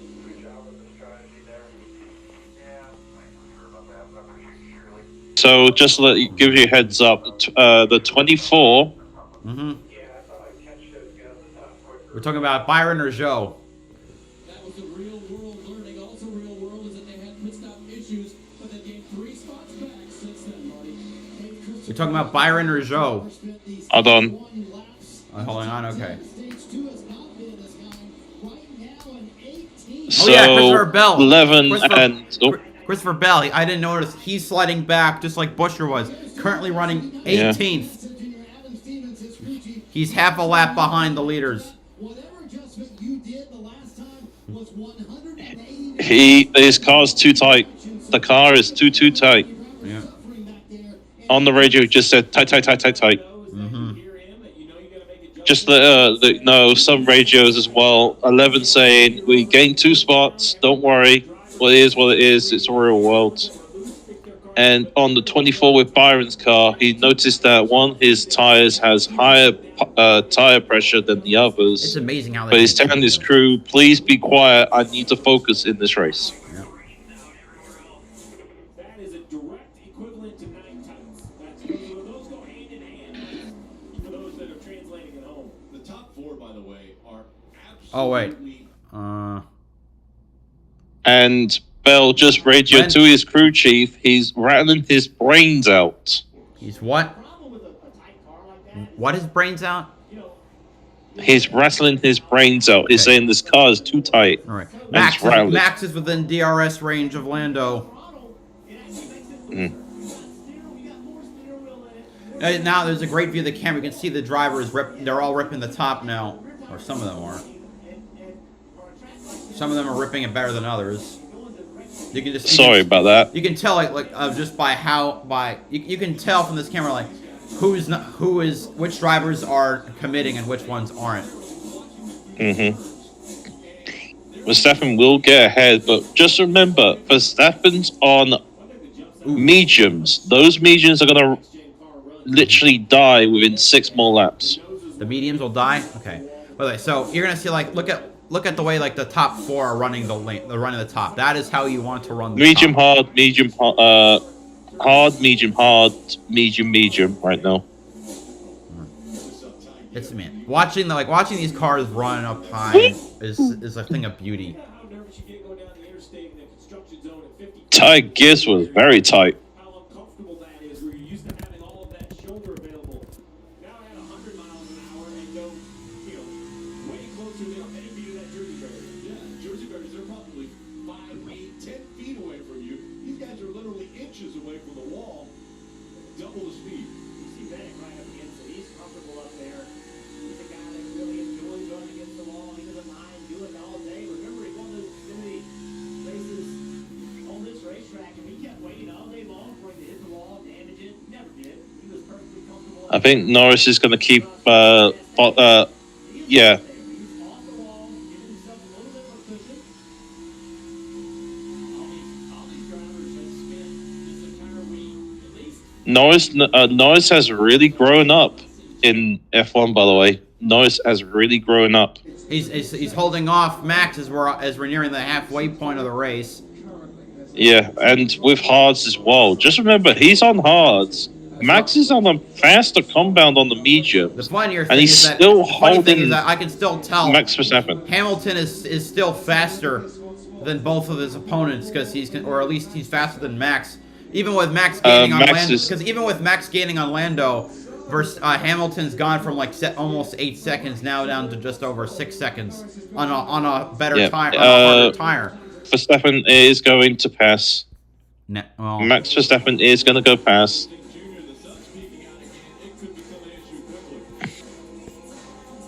oh, now we're back to commercial, so I can devote my time to the GP. Yeah, no. Side by side. Oh. Max takes the lead. Still side by side. Not and anymore. the loser's it, unfortunately. Oh, that's not good. What happened? Something in NASCAR. 17 has lost the position. Christopher Bell is losing time to Kevin Harvick. This is okay. Danny Hamlin just got overtaken by Russ Chastain. Okay. So the top 5 right now is Larson, Keselowski. Sorry, Keselowski in the lead. Sorry, Truex is second. Kyle Larson Wait, third. what happened? Wait, what happened to Larson? I don't know. The time just updated, and Larson just lost 2 spots. Well, let's see what happens. Maybe it's broke. Maybe that was an accident. Let's give it another lap. Or check the camera. You have their feeds, right? Let's see. Let's see. I'm trying to get the feed, but unfortunately nothing is He might be popped up. pitting. Whoa! Something's happened. He might be pitting.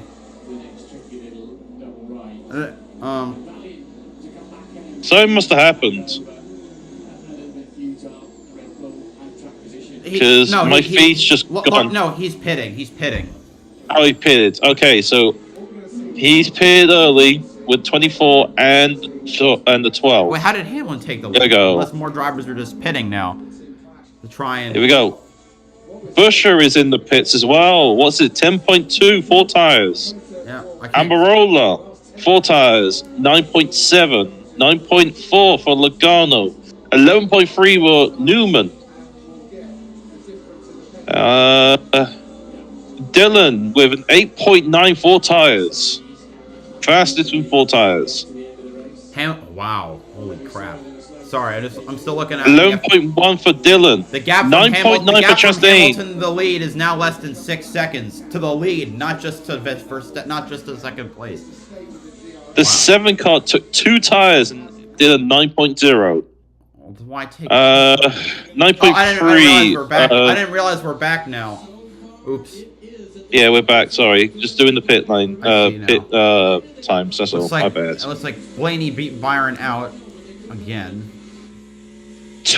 19 cars on the lead lap. I repeat, 19 cars on the lead lap right now. Stuff will probably shuffle 17. Logano apparently is still ahead of the 7. I don't know how that's happened. There must be an error there. No, it's not an error. How is the 7 on the lead lap and Logano's a lap behind in 19th? And now it's 16 cars on the lead lap. 16 cars. There we go. Oh, Norris got DRS and is about to chase Verstappen. There we go. He's got DRS open. He's closing and closing. It's the first thing I want to watch both at once. But I don't only have one TV that works. The other Suarez is in. Suarez Norris is caught up with Verstappen. He's 7.3 seconds behind. What do you mean I can't? 0.79 seconds behind. Screw, I'm just gonna get loaded up on my phone. I'll update your stats later. Let's see. Albon and Magnussen just pitted for their second pit stops. It is a medium. Bottas pitted for hards. So did Joe Guan Yu with hards. Damn it! I can't watch it because it's on ABC.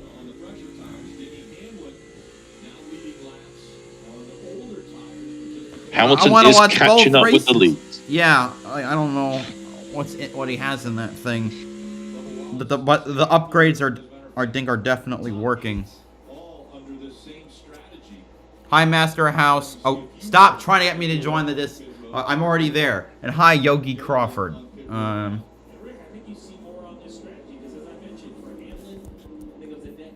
Bowman's on pit road. Looking at the tire life pictures. Bubba Wallace pits. Oh, right. What?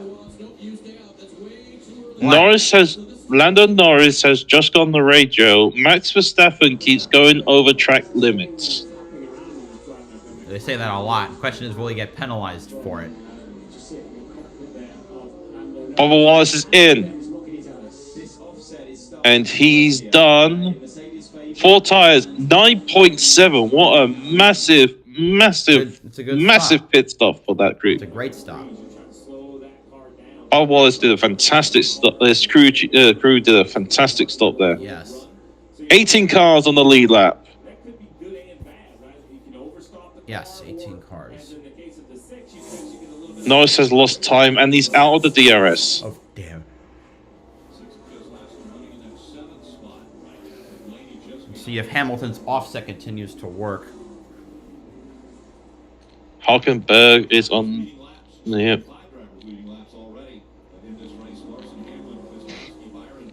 Byron is still fighting with Keselowski. Keselowski stays ahead. And he is 5th. He's still currently the race leader over these pit lines. Hamlin? Yeah. Keselowski, sorry. Keselowski and Lawson fight. Bush, what the heck? Bush did 2 tires, 3.5. Gold. So no fuel, just tires. It's like an inverse cars. Oh, here comes Hamlin. Elliott He's is pitting. in. He'll cycle back. Larson will cycle back to the lead. Here we go. Hamilton is, yep. Hamilton in. Hamlin. Hamilton's in with 43 laps on those tires. What a stint. Yeah.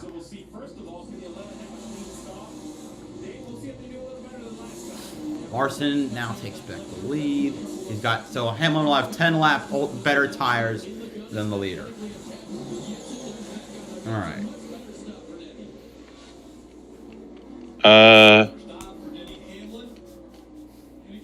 Hamlin did a much better pit stop there. Mm-hmm. All right, commercial. Back to F1. Looks like Hamilton's gains have stopped, which is unfortunate. Mm-hmm. There's 9 kilometer per hour winds to the west. Yeah.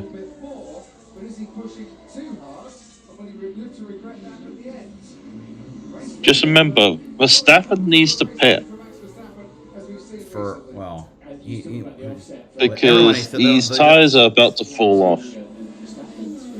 Yeah.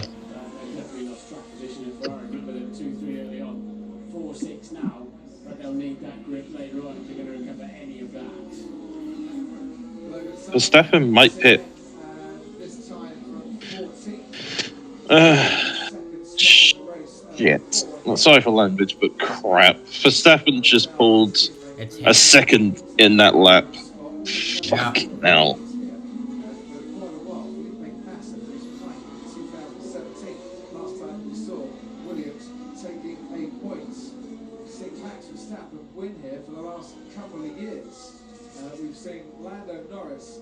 So I'm watching both things at once. Sorry about this. Oh god, everyone's doing the Five Nuts at Freddy's with Chucky.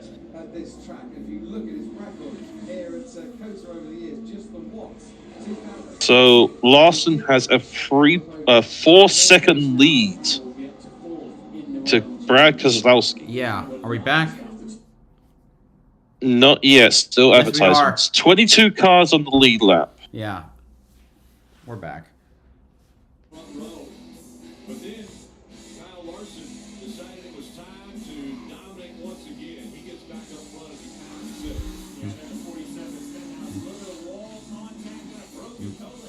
I think Max is going for a 1 stop for some reason. That would be, but he can't. He's only taking mediums. You know what Max does. Max does his own thing at this point. It would get disqualified. Okay, so Verstappen has just gone on the radio saying his brakes are fucked. Sorry for language, but he just said his brakes are fucked up. Good.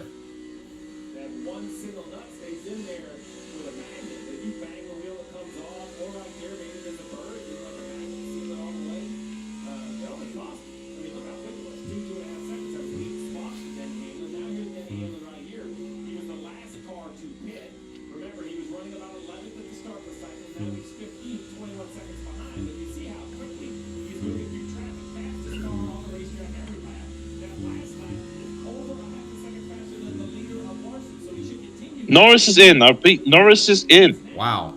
Already? Seems early for the second pit stop. He's probably going for hards to mediums. I would think mediums. Oh, he's probably going medium hard. More hards? We'll just wait and see. They didn't go any further than his starting set of medium and exactly 17 laps. Is hard? Hards, yeah. Hards. Curious. Why? Medium hard. I mean, I can't blame Norris. I mean, he was quick with those hards. Yeah, but it wasn't. But Verstappen Very quick. was faster.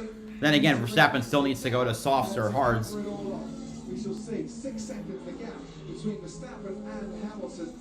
Verstappen is done 18 laps on his tires, but on the radio he has said his brakes are missed. Oh, like I said, his brakes are not working properly right now. So we're not sure what's happening. Wyatt Summer had jumped into victory lane in Nashville with an impressive run and kind of disappeared again. He made the playoffs, but was unable to continue into the round of 8. I thought he had car enough to at least compete last week. Oh yeah, they're questioning now. Red Bull questioning each other. Do we cover Norris? Looks like Keselowski possibly reporting a brake issue of his own. Verstappen in. I repeat, Max is in. Max is in. Let's see what he takes. Hamilton keeps going. Slow pit stop. What is Max Verstappen going for? I can't see what his tires were because they did an overhead view. Medium. He was a mediums. Yes. Leclerc getting his... Sainz getting his pit stop. All right. And he has gone on hards. Hards. And Max, as the tires come out of the blankets at 70 degrees, he needs to get them at well over 100. And so Blaney takes second position. Blaney is flying. Blaney needed stellar runs. I didn't believe he would have a chance of making the final 4, and yet here he is potentially proving. Oh yeah, Russell is doing a 1-stop. Oh, that's interesting. Chase Briscoe in the 14, Eric Almirola in the 10. You mentioned an upswing for Spire. You know, I think for SHR having a couple of these Fords inside the top 15 is an upswing. It's definitely been a little bit of a down year. That's sad when that's an top 15 is an upswing. It takes a long time to make gains, Rick. Sometimes they're not obvious, but I see Briscoe and Almirola in a race that's had very few yellows. You just have to have good cars. Not a lot of gimmicks thrown inside the top 15 today. They brought fast enough Fords to do it. 28 laps still remaining in stage 2, and already Is Hamilton in? No, another lap. Another lap. They're trying to offset it, though I don't know if he'll be able to gain. Well, now Hamilton is on hard, so he might go to the final, to the race, end of the race. Larson, ooh. 20 laps to go. Larson, he scrubbed the wall a tad. Ooh, Larson hit the wall. Yeah, but hasn't stopped him. Ooh, Byron trying to repass Keselowski for 3rd. Woo. Oh my goodness. This is our moment. We won a week ago. This race doesn't matter. So to me, it's going to matter more. Because if you win the race that you don't need to win, that is really doubling down. I think, though, that with that weight at the bank, he can take those risks. He can push it a little harder. Everyone else has got to keep that car straight and try to get to the end of this stage and the end of this race while he can take a little bit. Oh, what a slide job on the 24! Nice. Crossover a 10th by the 6th? No! What a great pass right before we go to commercial. Over and under, there we go. Also, since thinking about stage 1, Kyle Busch, Austin Cindric, Daniel Suarez been lapped, so 21 cars on the lead lap. Okay. And still leading to pits, we think, one more time. He's been telling his team they've given him an awful lot to do.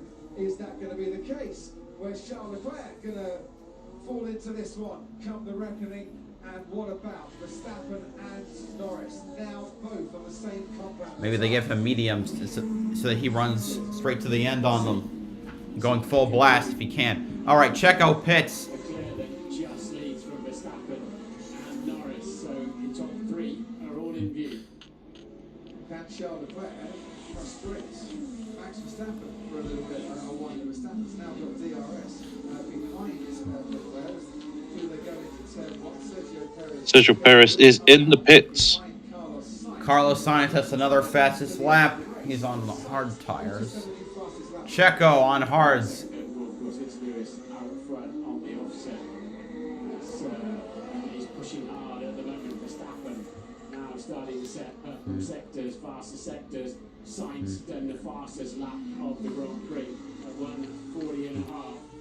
And now they're starting to unleash the full potential of these cars. Yeah, so Verstappen had that DRS behind Charles Leclerc. He's going to get it again down the back straight.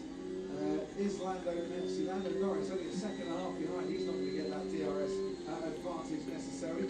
Not at this moment in time. Here comes Verstappen. Is he far enough back to make a move or close enough to make a move? No, he's not. So he's going to have to stay behind Charles Leclerc for a little bit longer, and that will be good news for Lando Norris, as Verstappen's not going to be in the clean air that he wants. So that Sainz going past Russell, isn't it? It is. It's Carlos Sainz past George Russell, and whilst one Mercedes gets overtaken, Lewis Hamilton is now going to come into the pits. All right, Hamilton gonna pit. If you're down in the pit lane, Let's see what he takes. going down to you as Hamilton pits. So with 18 to go at Coda, He comes in, the wheel guns get to action. Is it the mediums? I can't see from there. It looks like the mediums, yes. medium tires for Hamilton. He'll be pushing hard, I think, for the rest of the race. George Russell, he has All right, I just want. Norris!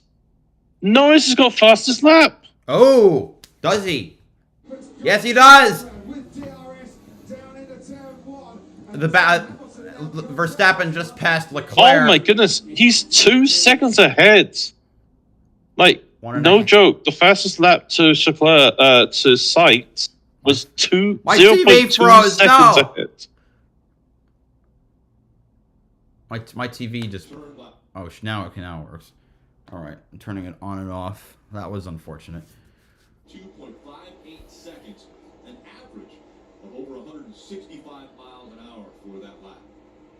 He's got his hands full with Daniel Suarez. Daniel's actually in front of him, trying to get in the lead. Suarez does not let Larson get away from it. Daniel crosses over. Gets Might not have let. Might have helped Blaney catch up slightly. turns underneath him. All right, I want to check back at I want to watch both races, but I can't. Norris is less than a second behind Verstappen. He gets around Leclerc. It's not yet, but this race has been overtaken by Verstappen and Norris on this lap. Verstappen leads. This is Norris's party. Over 2 seconds. Oh my God. Just under 2 seconds after the pit stops, is now down to 1.2. This looks good. Norris was so fast towards the end of the sprint, wasn't he, yesterday? Suddenly, the McLaren coming along. on the I can't watch both. It's killing me. Ooh. What have you got? Great pitch. Suarez and Larson had a nice little battle going in and out. Fastest lap again by Lando. 39.9. He is flying on his hearts. Watching on at Mercedes. Never mind Perez. Holy crap. Or not. Sergio Perez just got Good thing he's too far Thing. behind to make anything happen. Russell is in. Russell is in. A fresh set of medium compound tyres. That'll be handy for George, I reckon. Hamilton, though, he's starting to really charge on his Medium. He's gone medium, hard, medium. And in the last several seconds or last half a minute or so, Hamilton just gained a second. Hamilton's got first sector, fast first sector. I think Hamilton will have the fastest lap. They're just trying to get a points race. They finished fourth in stage one. Currently, Marty in that third position. Martin Truex Jr. said earlier this week, there's a comfort for me coming to Miami. This is always a good place. I know that we on the 19 team can be good. It goes all the way back to my Just a heads up, Kozlowski has overtaken Truex Jr. It would have been the other way around. Kozlowski was ahead of Truex, so Kozlowski is actually down. Oh, sorry. Is actually sliding backwards. Kozlowski was ahead? Yes. Alright. Remember, Byron was battling for him before the last commercial break. 23 cars. That's it. 22 on the lead lap. 23. I The think. 23rd car is a lap down. So Suarez. 23rd car is lap down. Danny Hamlin seems to have a pretty good race car today, running 90, going on that little bit of a different strategy than everybody else. Remember, they're looking at points today and are just above the cut line. Game 5, the last stage, in position to game 2. More as he goes forward, Marty. Is it handling any better for Christopher Bell? The short Oh, the Bell almost hit the wall there. He's in 19th. He's close to get. He's six. You know, he's 6 seconds behind the leader, losing about about 3/4 of a second per lap. There's a good potential he goes a lap down and might be stuck a lap down. Looking back at Austin, Hamilton is wow. His gap to Verstappen in first is 7.2 seconds.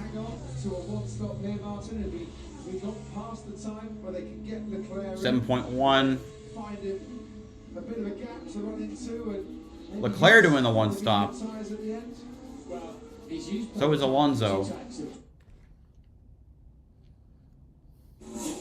RFK as an organization have something in the braking system, whether it's overcooled, undercooled. Chris Buescher has just complained his brakes are shaking. Damn.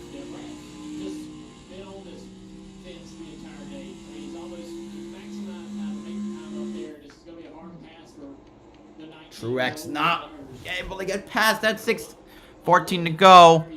Bell 30.363 seconds is the gap. He's in 20th.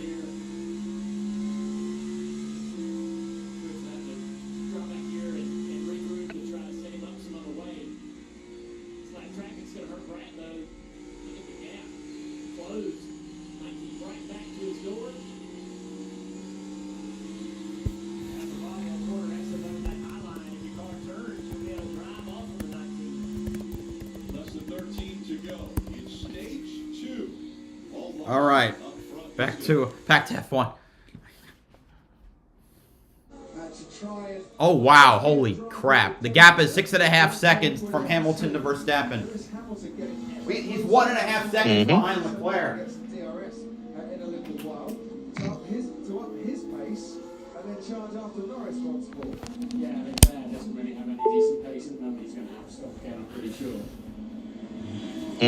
Hello? Hello. Come here. Sorry, my thing just died there a bit. Verstappen is still complaining about the brakes. Good. So Verstappen is having some issues right now with his car. His brakes are really faded. 1 second. Less than a second. Hamilton's in DRS range of Leclerc.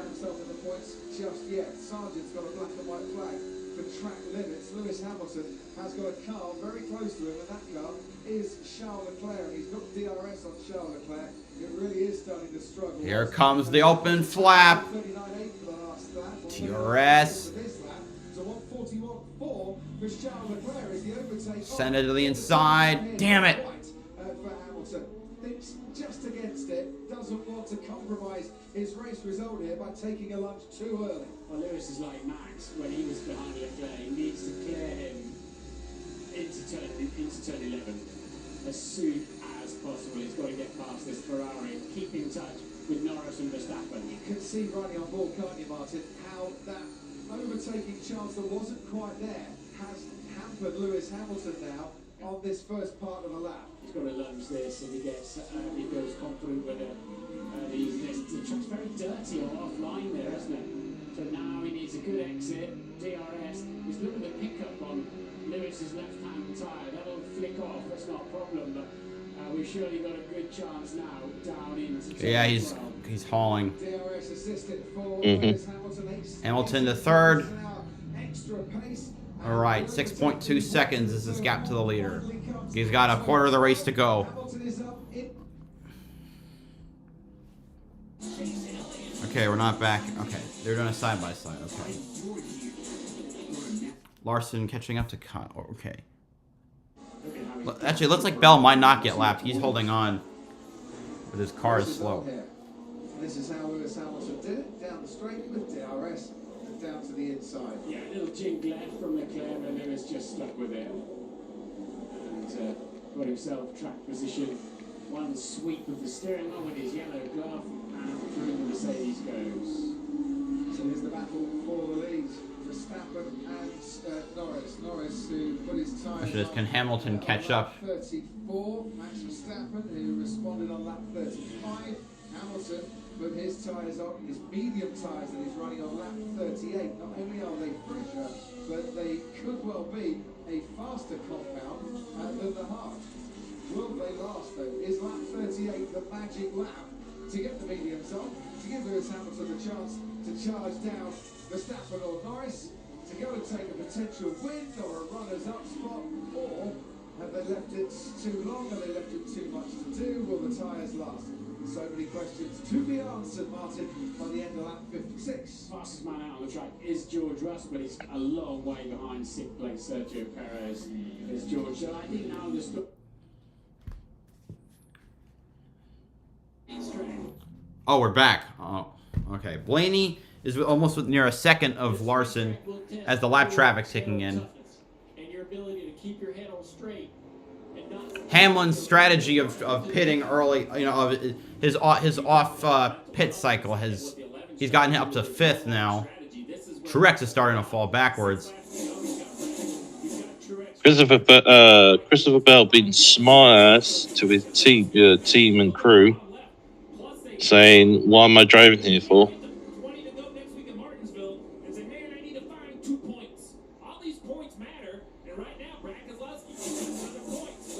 Hamlin just passed Brad. Right? He's scoring these points now, and it's projecting through the end of the race. So this strategy for Hamlin has him driving all the way up to 4th. I would be shocked if more cars. So Hamlin might have found the magic. Maybe saving tires. Well, that. Look right here, the 12. Well, Blaney's caught up to Larson. Getting by that car on the outside of him. You just can't quite clear him. But if he could ever. He's trying to get past Suarez, who's been. I think he's got enough car to get by Larson.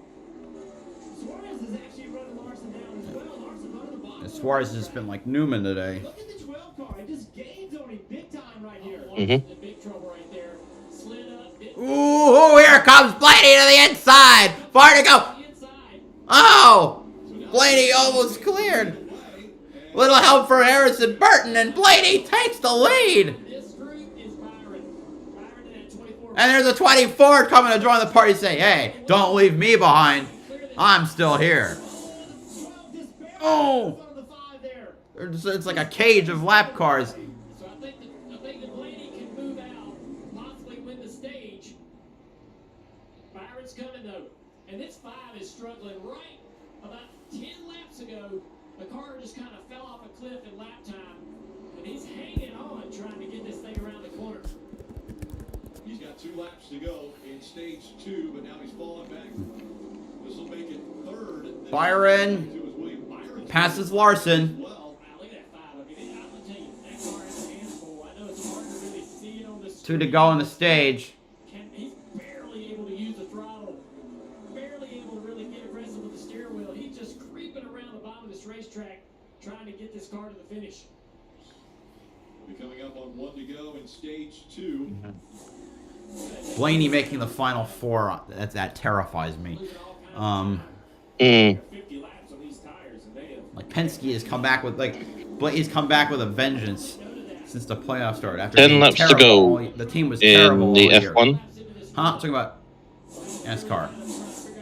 This last lap of the stage, Larson will after falling behind, he'll finish P3 in the stage. They're losing the lead in the last with 4 to go. He was over a second behind the speed of And Blaney, having made the pass, is gonna win stage 2. But Blaney is going to win stage 2. Byron 2nd, Larson 3rd, Hamlin 4th, Keselowski 5th, Truex 6th, Reddick 7th, Gibbs 8th, Austin Dillon 9th, Joey Logano 10th.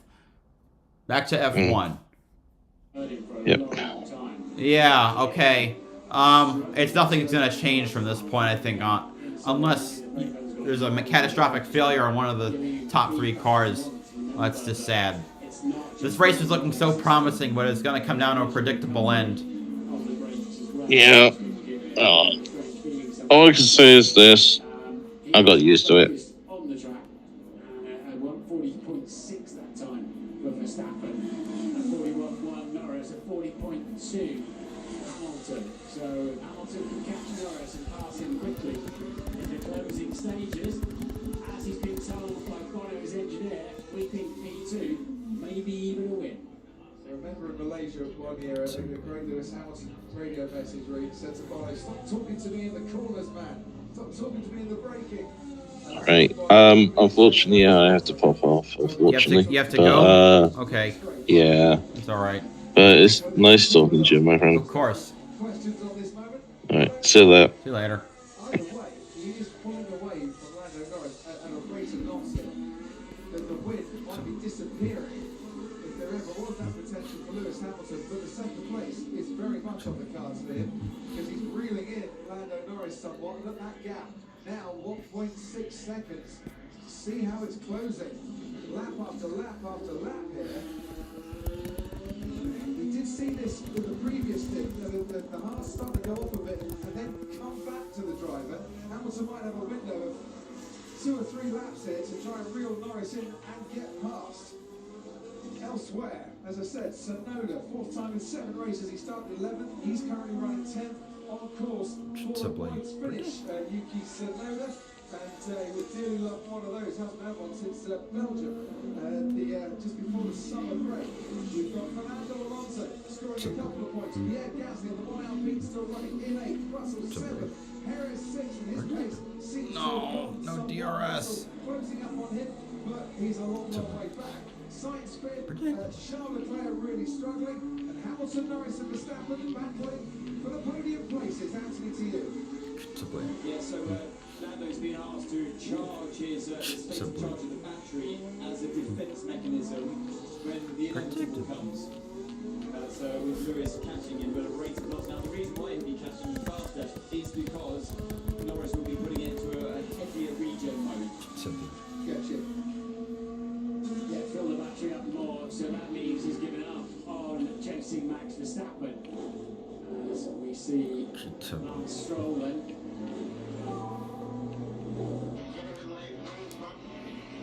It was, I think, Lance Stroll off the track with that extra white line at turn 12, probably just on that painted line there. He got moved up though, he's coming to the points. Here comes Lewis Hamilton down to that same corner, turn 12.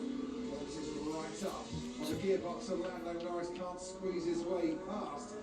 Get the feeling even with an extra state of charge, not going to be much defense here for Lando Norris, and Lewis Hamilton has so much more grip on those medium compound tyres. Switches back right now, gets great traction coming out of that corner. Norris is giving him space. Hamilton has to back off a little bit through that triple apex right-hander, but the eventualities There comes DRS. surely here. These are critical corners if Lewis Hamilton wants to win this Grand Prix.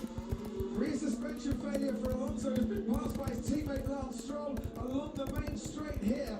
Comes Lewis Hamilton under DRS. He wants to dive down. Oh my God! Comes it up. That was late from Lando Norris. He keeps the position, but only for a handful of meters. Hamilton edges ahead. Suck it, dude. That was crap. That was a... Gets past Lando Norris. Norris just took a massive dive bomb up the inside, decided to sort it out when he got there. Couldn't sort it out. Frees Lewis Hamilton up. And now, as George Russell does a new fastest lap of the race, it's a little bit too late there for him. So we can't see anything here, we can't see anything. Alonso can feel something though, and he's been overtaken now by Yuki Tsunoda, who's out of the points. And let's have a look at this move from Lewis Hamilton. Alright, I'm gonna check out NASCAR again. To those who protect our freedoms, our dedication to those who selflessly serve us runs deep with our DNA. It's not just a discount. Commercials. His head with a smile on his face. Maybe they had pit stop or...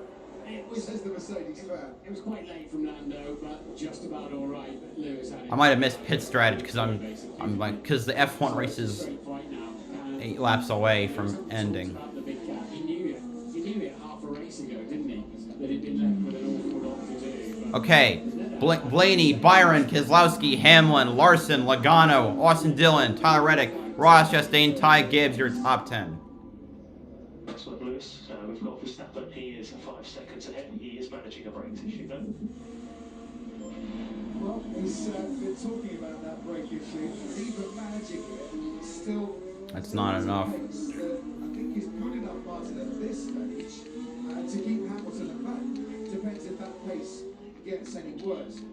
I do wonder, did Mercedes leave it 1 or 2 laps too late to pit Hamilton at the end of his first stint, where he lost out because he wasn't on fresh tyres at that time? Could they have brought him in sooner? Would that have not? Still not back. His teammate Charles Leclerc, who was just going to try and hang on in the moment to 5th place rather than 4th place, this time should easily get past it.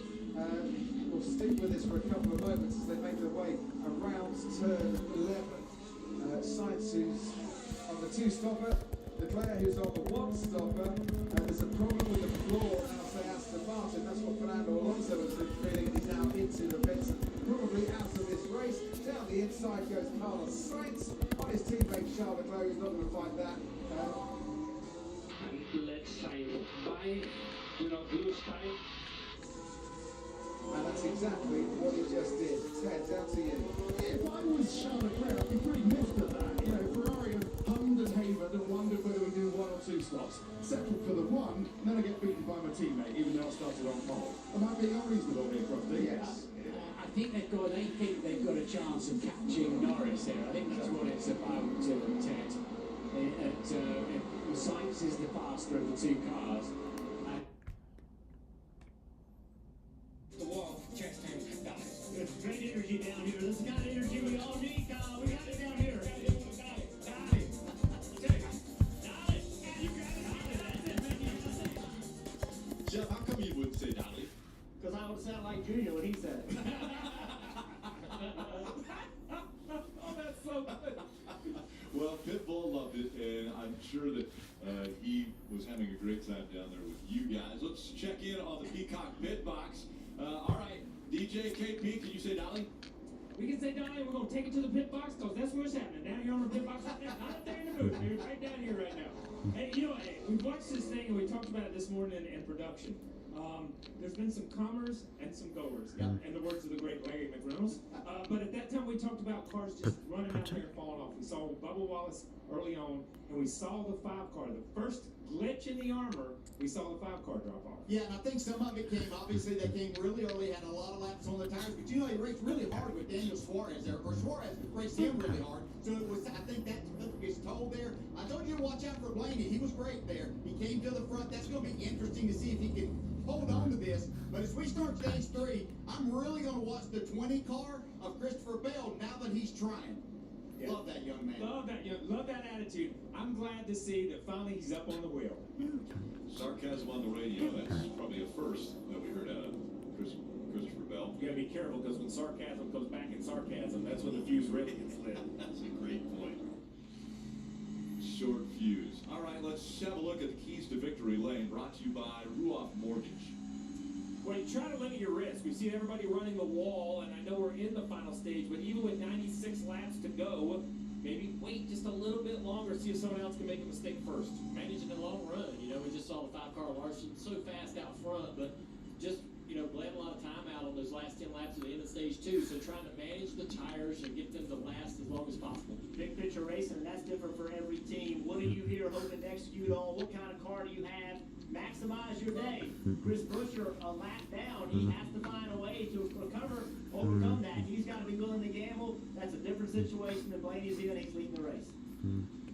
Blaney and Byron, 1 and 2, they will restart on the front row. BowserJrXD Jr. will restart outside the top 10. Jeez, like I'm behind because I've been switching back and forth so many times.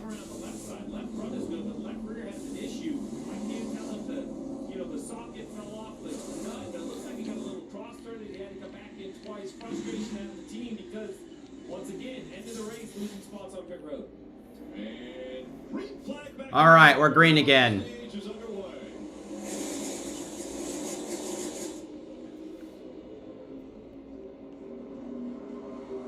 All right, Blaney up high, Byron down low. Keselowski trying the really high line. Blaney in the middle of the track.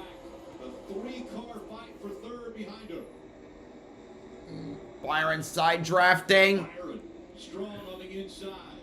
But Blaney looks like it might have it a little better on the high. Byron's got a really fast car taking off, not quite as good on a long run. Trying to clear Blaney. Not able to. Side by side.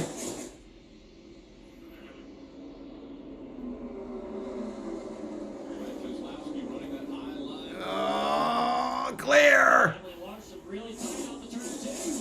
Almost contact right there.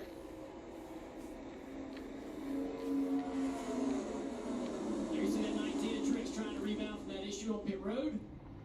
Made some good ground on this restart using that high line.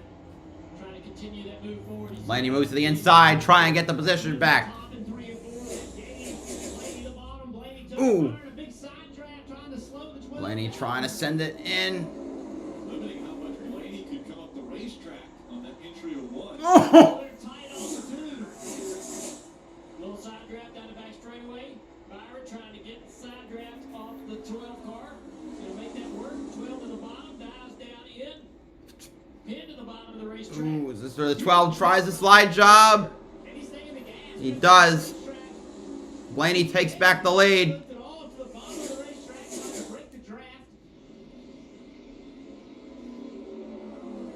Blaney 2 wins on the season. Most recently was Talladega 3 races ago.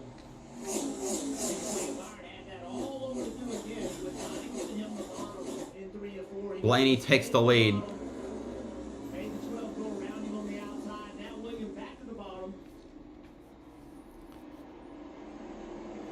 Larson also trying that lower line. 1 and 2. And 3 and 4 at this time. Larson running in the 5th spot. There's Blaney, Byron, Hamlin, Keselowski in front of him. Ross Chastain running in that 6th position. Right along with the motor on board.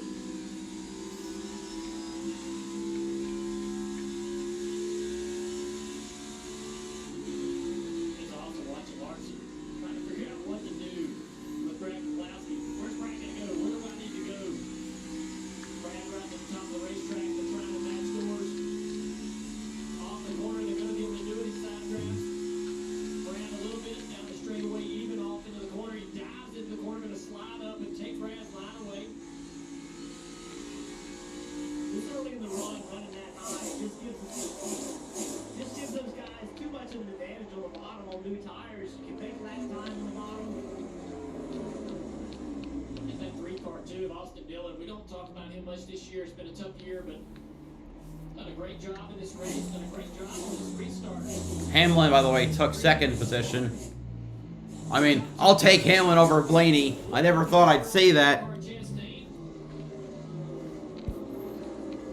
Checking back at Austin. 2 laps to go. The gap definitely narrowed, but hasn't narrowed enough. Lap showdown here with Verstappen struggling to manage that brake issue on his Red Bull. Verstappen with a couple of back markers ahead of him in the form of Magnussen and Joe. DRS. So he's got a little bit of traffic to navigate as well. So is Lewis, of course, but it tends to move. If you're first on the scene, you tend to lose a little bit more behind the back markers. Cole Hauser is waving the checkered flag and waiting to wave that. Not even yet, my friend. We're not on the final lap yet. 2 points. There's still quite a bit to go. Because the braking zone, look how Hamilton's taken more time out of Verstappen. 2.3 seconds now. To the back stretch. They got 1.5 laps to go. Today, joining that at 50 2.285. Sebastian Vettel down on Prost, but it's not a slam dunk, and he might lose even more time when he gets into the next braking zone. Keeping out of the way is the hats of Kevin Magnussen. Wow, yeah, he just... See how the gap comes down, if it does indeed come down, between Verstappen and Hamilton. Barely. No, on that occasion, the braking Damn. was fine, but There might have been a... driving streak, 0.6 Two. seconds on this lap. We're going to be under 2 seconds as we head to the final lap. And Verstappen on the hard tyre, Hamilton on the medium tyre, that gives Hamilton just a little bit more of a pace advantage too, and fresher tyres, Martin. Yeah, 3 laps fresher as well for Lewis Hamilton, and he's flying along nicely, isn't he? 1.8. It's going to be just short, and that's the killer. Last lap at Coda. 1.8 seconds is the gap.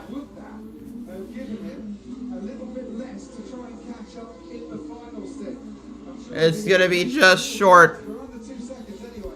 And Sainz is not anywhere near the back of Norris, so Norris looking solid for a podium position here.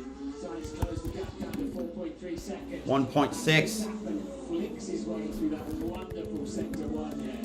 He's got Joe just ahead of him that he'd quite like to get out of the way, I'm sure. And then Valtteri Bottas, it should be out of the way. And 1.5. to 1.5 seconds between Verstappen and Hamilton. Hamilton can see that Red Bull. He would dearly love DRS, but he's not going to get DRS down this straight. But he'll want a decent traction and maybe try and pick up some speed 1.4. down this straight. DRS for Verstappen because he's lapping the back marker of Joe brand new, and that might just. Damn. Yeah, that saved Verstappen. Gave him a few more tenths. All right. It was a valiant charge for the Mercedes, but it's gonna be just short. I mean, I gotta just see the end of the race. Then I'll head back to the Cup race. Coming to the last set of turns at Coda, the Dutchman is going to get his 50th career victory. And he will become the first driver ever in Formula One history to win 3 times in a single country in the same season. The 200 Here comes Verstappen, and he's gonna win at Coda. Grand Prix win and a win in the United States Grand Prix for the 3-time world champion. Lewis Hamilton closed the gap, pushed all the way. Hamilton, Norris, Sainz, Perez, Leclerc, Russell, Gasly, Stroll, Tsunoda. Your top 10. Has now picked up 2 in 2 races. Another podium for him and for McLaren. Back to NASCAR. 13.5 gallons of one of these cars on a normal 4-tire pit stop. If you need more fuel than that to get to the finish, you're going to have a slower pit stop. But we've seen everything change on the pit cycle already. Out in front, Ryan Blaney now leading laps. He's like 22 today, but Hamlin chasing right behind him.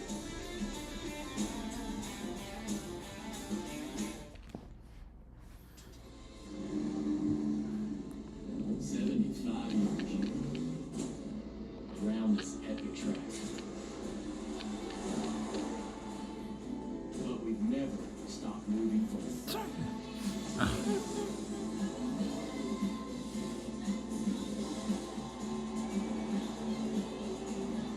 Where we go with the next set? We're all better off without. Trilogy for COPD. Birds flying high, you know how I feel. Breeze drifting on by, you know how I feel. You don't have to take COPD sitting down. It's a new dawn, it's a new day. It's time to make a stand. And I'm feeling good. Start a new day with Trilogy. No once daily COPD medicine has the power to treat COPD in as many ways as Trilogy. With 3 medicines in 1 inhaler, Trilogy makes breathing easier for a full 24 hours, improves lung function, and helps prevent future flare-ups. Trilogy won't replace a rescue inhaler for sudden breathing problems. Tell your doctor if you have a heart condition or high blood pressure before taking it. Do not take Trilogy more than prescribed. Trilogy may increase your risk of thrush, pneumonia, and osteoporosis. Tell your doctor if there is some breathing, chest pain, mouth or tongue swelling, problems urinating, vision changes, or high pain occur. Take a stand and start a new day with Trilogy. Ask your doctor about once daily Trilogy and save at Trilogy.com. There are those of us who burn our calluses. Who choose raw materials over ready-made. It takes a special kind of person to build their world from scratch. With a special set of tools. Golden tools and problem solvers paradise. There's nothing we can't find, fix, or figure out together. We're made for this. Start solving your projects today at northerntool.com. Who knew being bad was going to pay off? Reality legends will do their work. Turn on to crown the best. You're a brainless little pawn. The first to cry is the first to cry. You're a slippery, slimy snake. House of Villains, Thursdays at 10, only on E! All right. Blaney up front, let's take a look at the Toyota driver update. Right behind Blaney is fastest running Toyota with Denny Hamlin behind the wheel. And it's our trucks Junior, Reddick, Bell, and Gibbs. All part of the top 11 right now. And we're seeing the 5 of Larson. Caught back up. Denny Hamlin.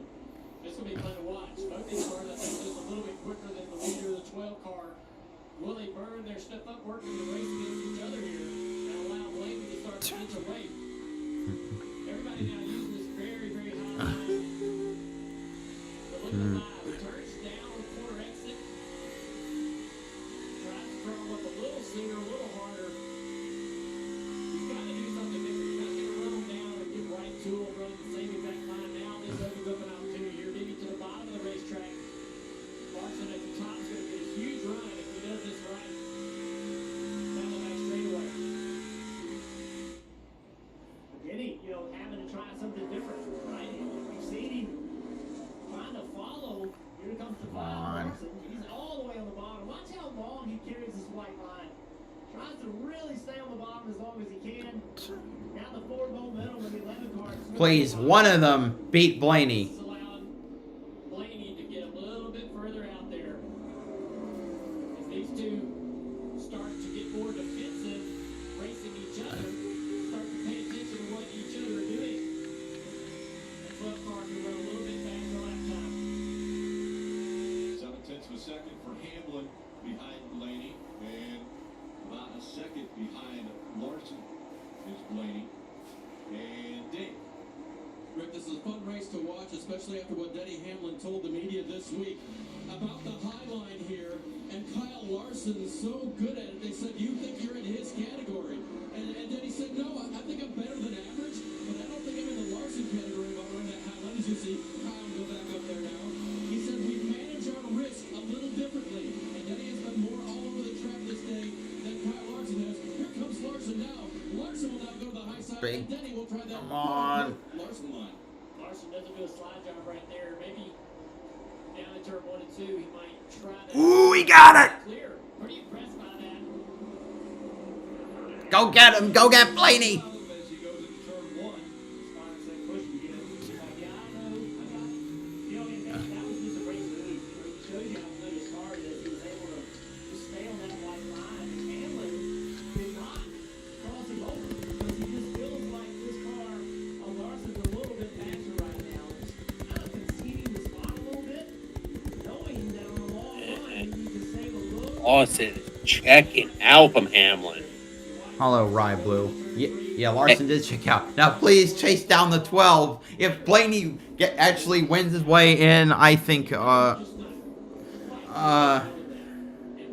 a hard thing for a driver to admit. And this is the only track where we really hear drivers say, "This guy is better than me at this particular thing," right? And I mean, we talk about Reddick and other drivers that actually can run the top, but I don't think anybody is in the class that this guy right here is, Larson, when it comes to running the wall. Let's see who that's Blaney. Let's watch Blaney as he enters turn 1. Obviously out there leading the race. You see, he's got a little bit of gap. That's 4 feet away from the wall, 3 feet or so. Larson has inches, you know, and it's just that little bit of difference. But Blaney, until you come up here and take a lead from me, I'm not going to change it. There's no need for me to change it. I have enough speed. You have to prove to me that I've got to put it inches away from the wall. Until then, I'm not going to wreck my car. I'm not going to cause damage to it, but you do have to prove that you can take the lead. And he can do it every lap. You know, a lot of guys, myself, other drivers, we can run that close to the wall. We can get there. We're going to hit it every 5 laps, every 10 laps. We're going to run into the wall. Kyle Larson can do this every lap of the race all day long. he's losing time. That's the sad thing. Well, Marty, what about Truex Jr. right now? Running in the 7th. That pesky Ford is definitely dialed up today. I just gotta hope Blaney fucks up. Frustration point for the 19 team. In the playoffs, they've been ranked 25th the last 3 weeks, outside the top 30, and Mark Truex Jr. has had enough. Terrible.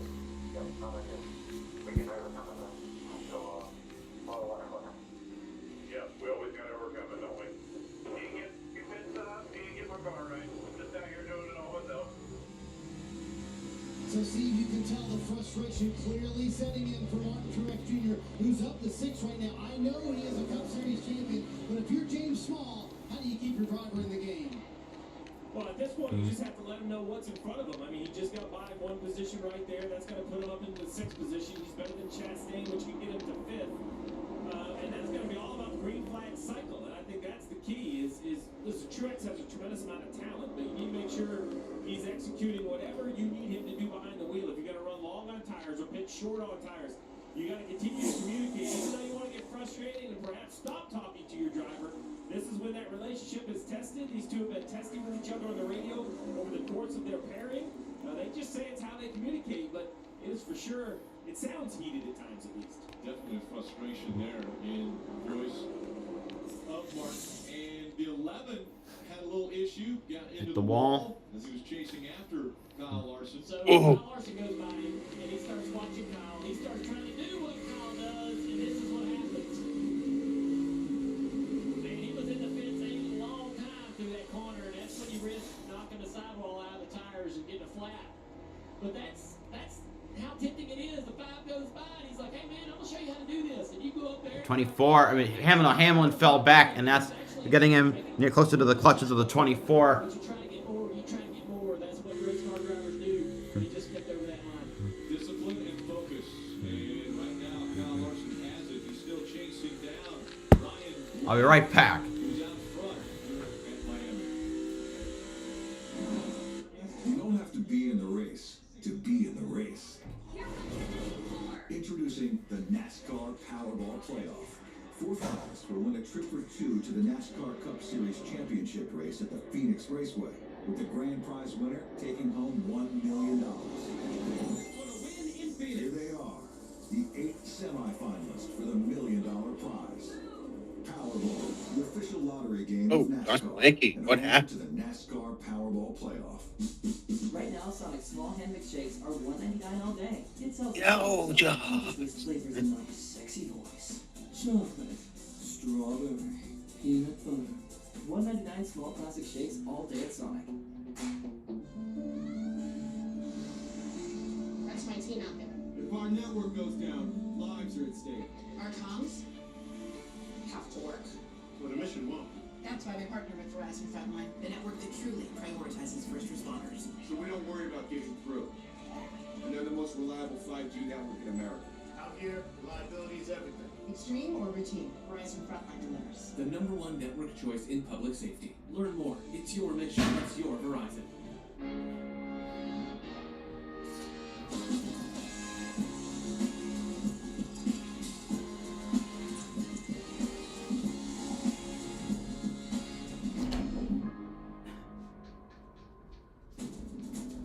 We've come a long way in 125 years. From dirt track to super speedway and every track in between. Never backing down. Pushing boundaries and giving it everything we've got. Yeah, we've come a long way. NASCAR says heads up on pit road. More road to run. Yeah, Josh Malecki spun out. Oh, I missed it. Okay. Goodyear, the official car of NASCAR. The new era of the voice is hitting the headlines, and it's pure magic. Is that legal? Shelton, she's at it again. I won this competition last season. We did since we came. I'm the country queen here. We would have so much fun. Yes, Mama Reba. Mama Reba. Love that. The Voice, new tomorrow on NBC, and streaming on Peacock. A great matchup on Sunday Night Football. The Miami Dolphins are in Philadelphia. Face the Eagles coverage beginning at 7 p.m. Eastern with Football Night in America on NBC and Peacock. Steve would call them juggernauts, and they're 1-2 right now as far as yards per game on the offensive side. Well, I mean, Miami is going to be the fastest team in the NFL. It's unbelievable the speed that they have. Kind of reminds me of these two cars right here. I'm a little shocked at the speed of the 12 and the 5. 5 was great early, 12 got in front of them. Now with 61 to go, it's all about when you come. Final pit window is open. Hamlin's made big gains by pitting later than everybody else. This will be the money stop. Mm-hmm. Because this has been a very, very clean race. It has been. We've had one caution for cause. They have 36 laps of the tires, there's 60 to go in the race, so splitting it up even is about lap 218, 219. That's 12 or 13 laps from now. So what will they decide to do? When will they decide to come? And will somebody do something completely out of the box and try to find a way to the front? So, Rick, the interesting part to Steve's conversation is that when the first pit cycle happened with Denny Hamlin and Chris Gabehart, there were about 2 teams that played the game of splitting the stage exactly in half. In stage 2, about 10 teams, Steve. So do you see more teams jumping to that theory, splitting it exactly in half, because it clearly worked for Hamlin in stage 1 and 2? Yeah, and half worked for Hamlin. So 80, 165, 267. It's a 102 lap stage. So 216, I think, is the one to make. Right here, he's working pretty good through the 34. But if you get to a spot where you think you're going to hit a wall of traffic, you can hit pit road. You would think it's a science, but it's a lot of scientific calculations, and then you kind of shake it and make it art. You really have to kind of gut check it. I'll take Hamlin or Larson over Blaney. I don't want Blaney to win. I want Lawson or Byron to win because my guy is in top 10 but is out of the playoffs for now. Who do you want to win? Larson or Larson or who? William Byron. Oh, Hendrick for the win. I'm not a Hendrick fan, but to help my guy get in top 4.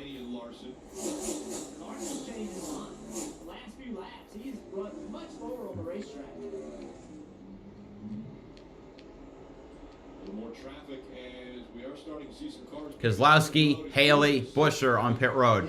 Haley at 10.2, Busher at 9.1.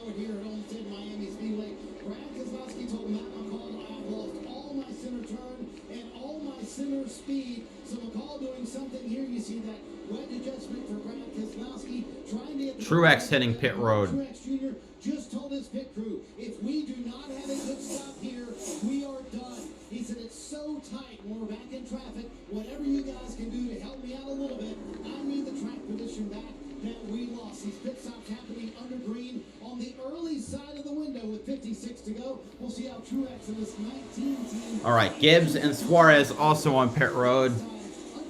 Newman's pitting. Huh? Newman pitted too. Okay. Stain. I must be a little. I'm a little behind then, I guess. Gibbs with a 9.6. Truex, I don't know how long his was. 12.2 for Newman. Chastain pits. Now, all right, I see the thing now. Blaney coming into pit, or is he? Ooh. They're both pitting. No! Oh, Larson wrecked! Oh shit! He smacked the barrels. Holy! Oh my god!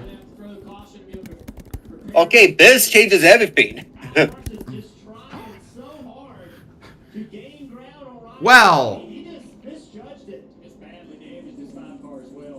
Lawson didn't.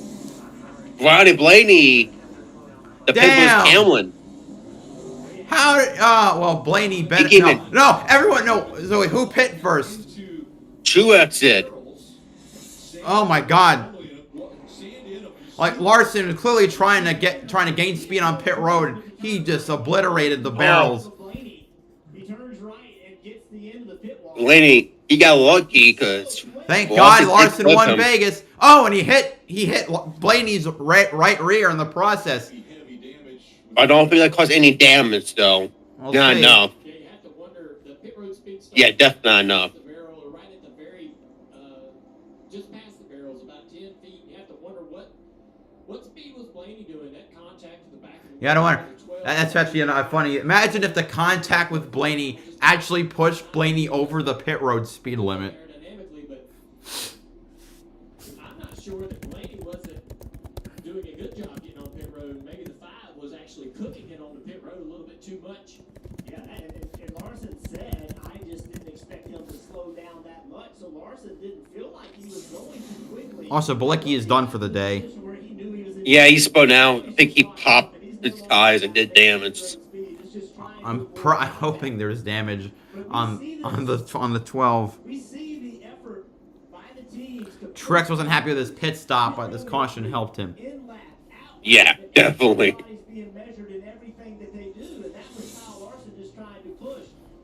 Blaney was coming in hot too. Here we go. Blaney's slowing down right here. I did think Lawson didn't expect Blaney to come down that quick. So they're looking for pit road speed. I mean, Blaney looks to me that he's overslowing. I mean, he's almost to pit road speed. Yeah, he's 5 or 6 below pit road speed. You would think. I mean, it's hard to tell. Pit road speed's 45, but you don't get busted until you go 54.9, right? So you really want to be going. You really want to be going. Yeah, I'm sorry. You want to be going 50. So the question, Jeff, right? It's not 50 dead at the line. Sometimes, I mean, once again, it's a little bit of an art. You know, sometimes you're maybe 51 over the line, and then you slow down extra to give it back. It wasn't egregious by the 12th car, but it's also, I think the 5 would have made pit road speed. It didn't look like he was going too fast. I have to agree with you, Steve. I think that was a little conservative on the 12, but the 5 was probably going to do just fine. He wasn't going to get busted on the speeding, but just came in a whole lot more aggressive. Well, even if the 5's going over speed, he's got that entire distance to get slowed down because it's time over distance. You have X amount of feet to run an average of 49.9 miles per hour. So you can come in speeding, you just got to get it slowed down. He damaged to the 5. A good break for Blaney. 1, he didn't get spun on pit road, but 2, we'll confirm with NASCAR. Her currently scoring shows him the middle of the lead lap, but the only lead lap car that has pitted, so he'll instantly become the leader of the race. Oh, Truex is a lap down. Yep. Larson, who has led the most laps into the barrel at the entrance to pit road, bringing caution out here.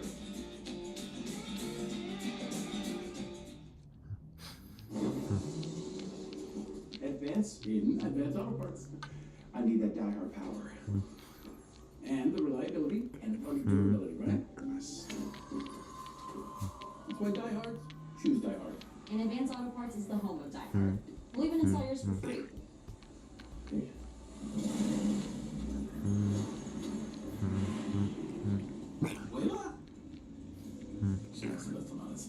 This is how we advance. This is how we advance. Oh shit, I don't want to go back. Bro, I'll turn the TV off for a bit.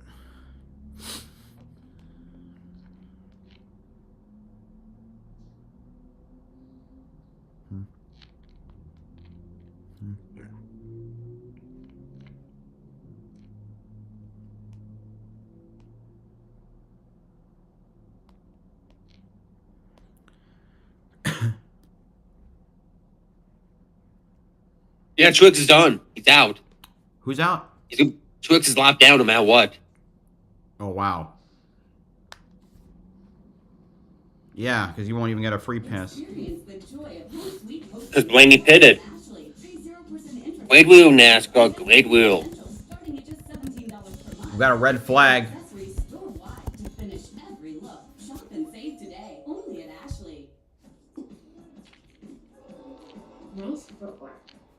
Man, you're lucky. Watching live sports never used to be this easy.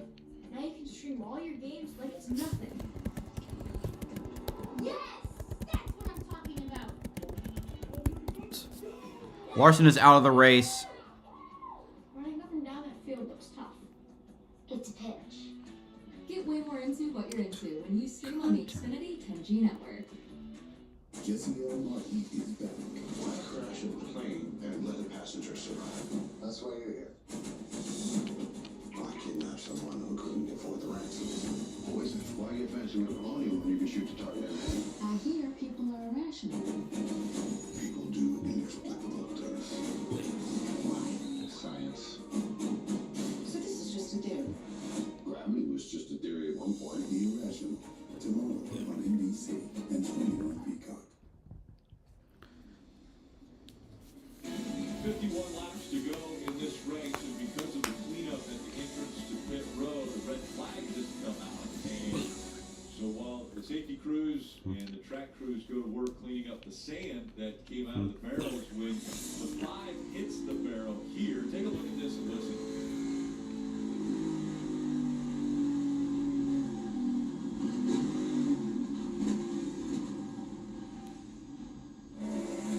Oh, there's the contact. No. You can see how quick it happens from in the car.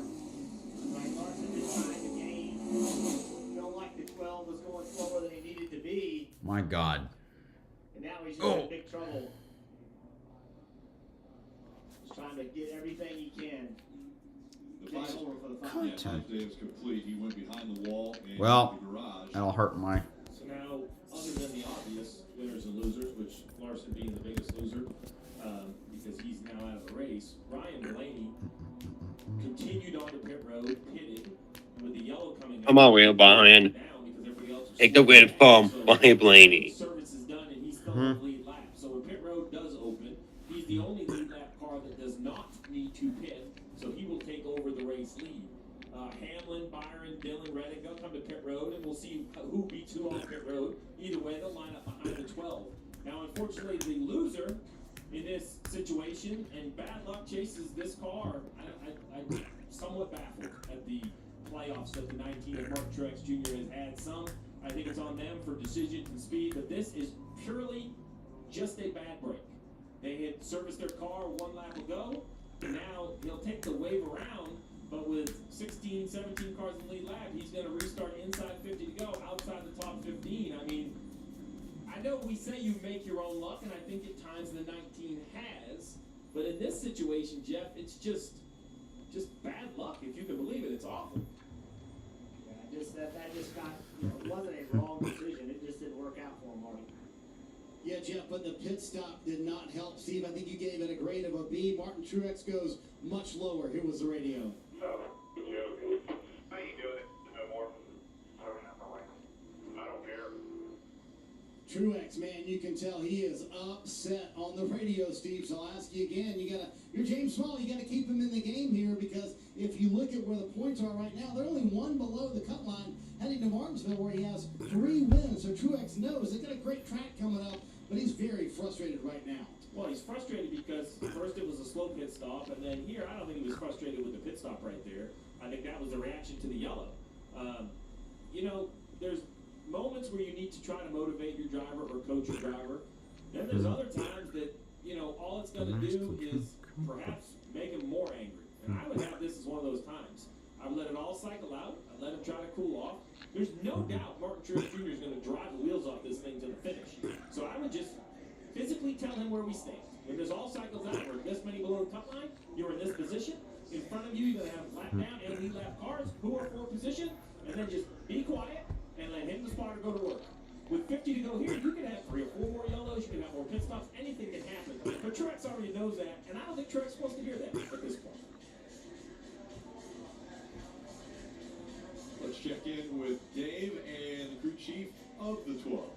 That is Jonathan Hassler, and he saw all that go down. A couple questions to unwrap here. First of all, was that any different entry than before for Ryan under green? Is your car damaged, and do you think it's like a lot to lead here? Yeah, I think Ryan had a pretty normal pit road entry. Hey, look, it's Kermit, the crew chief. Obviously missing it. We have a little bit of damage on the right rear, but it's nothing we're overly concerned about, so we'll should be able to stay out here and restart the lead. Saw him working so hard at what Kyle Larson is good at, the best at, I would say. He's out of the race now. What does Ryan do from here on out to take it home? Yeah, I think we just need to, manage the lead. Certainly a long run, short run, hopper. He does look a Southern cut. Early on to keep the lead, but certainly want to save some tires for the end. Good day so far for the 12. We'll see how it pans out, guys. All right, Steve. So currently, under this red flag condition, it's the driver of the 11, Denny Hamlin, who is leading the race. Let's see if we can get him on the radio. Chat here. Hey, DH, it's the NBC booth. You got a comment?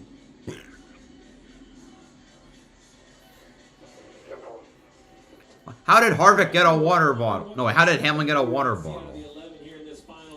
They actually have a little pouch beside the doors. You put like snacks, a water bottle.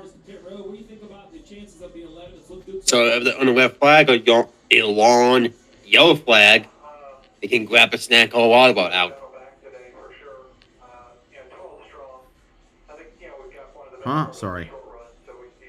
If you look below the window net, there's a little pouch screen. This is the Coke Zero. Like sponsorship, that's the pouch to his car. His car has it. I never mind. That's how I probably got a water bottle. Or one of the safety crew members gave it to him. Have it cool off. So much still ahead of you. Is it all the here and the now, or do you look ahead to next next week and try to score what you can. Yeah, I mean, I'm trying to do the best I can here for sure. Focus on Martinsville tomorrow. It's about any other race. I try to manage it the best I can, manage the risk. I'm doing an awful job right now, getting in the wall and cut tires at risk. So it's just kind of need to be aware of what's going on and get the best finish out of my car possible. All right, we appreciate you taking the time. I'd bring you a straw if I could, but I can't quite get you a straw from here. All right, there you go. That's even better. Good luck the rest of the day. Yeah, he's making it difficult to grab a drink there without a straw. But Denny Hamlin is out in front. A red flag condition for this. The track cleanup continues. Now we wait.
So that is why the cars are parked right now on the back stretch. The reason for this red flag is the 5 of Kyle Larson got into the barrels.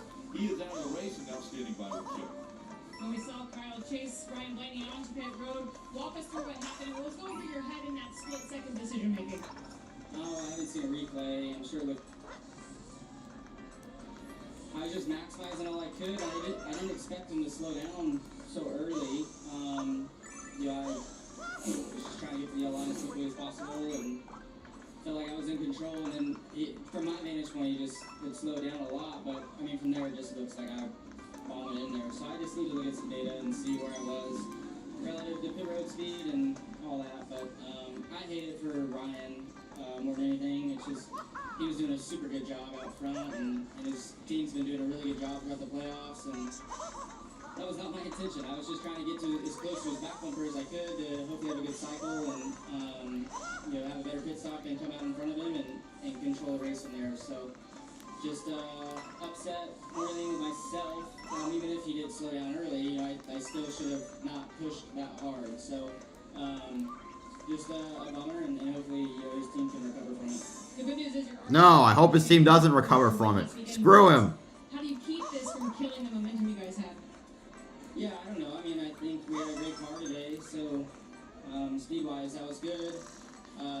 The second stage kind of got away from me, and I lost control of the lead there. Would have loved to be able to win that stage and restart in the lead for the final stage, and none of this probably would have happened. So, just got to learn from little mistakes, and little mistakes just kind of compound throughout your whole race, and then you end up in the cursor because of it. Still under red flag. Frustration in Kyle Larson's voice. Again, they continue to clean up that entrance to pit road with a red flag condition. But with that, right now, as the points stand, you have the 11 of Denny Hamlin as the race leader. So if he can continue on in that role, which we know he won't because we're going to come to pit road, but whoever wins this race could get an automatic bid to the championship 4. Yeah, well, I feel it's going to be a playoff car. While we do have some non-playoff cars up there, I think Byron's right there. Blaney's had a great car. We see the 11 up there. I think Kyle Larson had a pretty good assessment of what happened there. I think we're the same way. We don't know who was too fast or who wasn't. But the simple fact is you're chasing another car on the pit road. So I put that mistake on the file of Larson.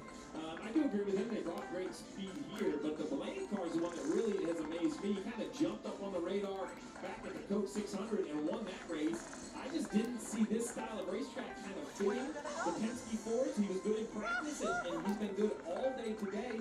And now a little bit of luck to go with a solid race car. Maybe today's the day for him. Still 51 laps to go. Drivers, as the yellow flag has come back out, do you see anybody challenging either Hamlin or Blaney for the win of this race? Well, when you see the favorite go out, like we just saw Larson do, everybody in this field sort of knows that, and they all think, man, now I got a shot. Oh yeah, I see we're under yellow now. Good. We all assume that Larson's the man to beat.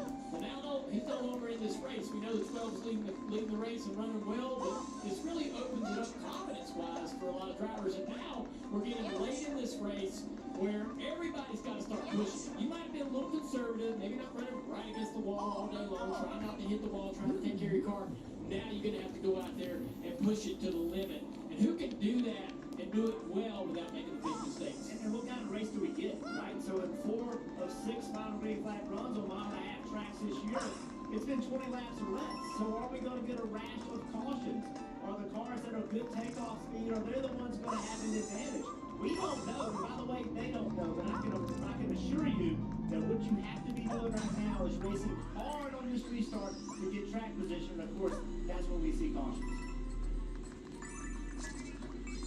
Let's check back in with the Peacock Pit Box as we do a race recap of how we got to this point with just 50 laps to go. Yeah, listen, this has been exciting. I didn't see that one coming. There's a lot of things that have happened here, but I did not see that coming. Yeah, and a lot has happened during this, as we saw, and if we go back with the race recap here. But this has been basically a Kyle Larson day, although Brad Keselowski was up in there. We didn't get one with your Byron showing up. And so it's been fun to watch. Get a little action. See, Stenhouse here gets in the wall over there. The white rear, he spins around, but as we saw, Kyle Larson wins first stage. Yeah, then as they came to pit road to get these cars serviced, you can see a few things going on here. A lot happening with the 11. They lost a little bit of time on a number of spots with this. You see these guys working extremely hard. Just so much happening with this. And then the racing gets them hit spot on the track. Listen, that's Blaney, and I agree with everything those guys have said, just said before they came on. Nobody saw Blaney. I didn't see Blaney. We saw him at the 600. This didn't really fit in their wheelhouse. But this is the thing that's going to define the day. We see the 12 car. Larson just said he thought he slowed down a little bit. We saw what Larson said. I was being overly aggressive. You had an excellent point compared to Tuesday. But they're in two different situations to where the 5 car is already in and Blaney's being conservative. On pit road, Kim. And William Byron free in and off. He sent it back. All right, pit stops. It's killing his corner. He did get into the wall a little bit those last couple of laps. You saw that chassis adjustment. One of the get paused and they hit a bird in the track. Denny Hamlin to be a little bit more aggressive coming into pit road. 4 tire change, fixing a car that's a little bit loose late in the run, Marty. 9.6 for Byron, 9.6 for Hamlin. A Bell, 9.6. Reddick, a 10.6. Hamlin, Byron, Harvick, Allmendinger, Bell, Austin Dillon, Busch, Logano, Reddick, Cindric. At the end of the run, Rick. Response gained by Kevin Harvick on pit road. Also gained by Bell, but it was Hamlin who won the race off the pit road again to 12 and stay out on track to take the lead. When you have auto glass damage, trust SafeLight. My customer really relies on his car's advanced safety system. You're right. Slow down. So when he got a cracked windshield, he turned to SafeLight. We're the experts at replacing glass and recalibrating your vehicle's camera, so automatic emergency braking and lane departure warning work properly to get you back on the road safely. And that means a lot. Schedule now. SafeLight repair, SafeLight replace.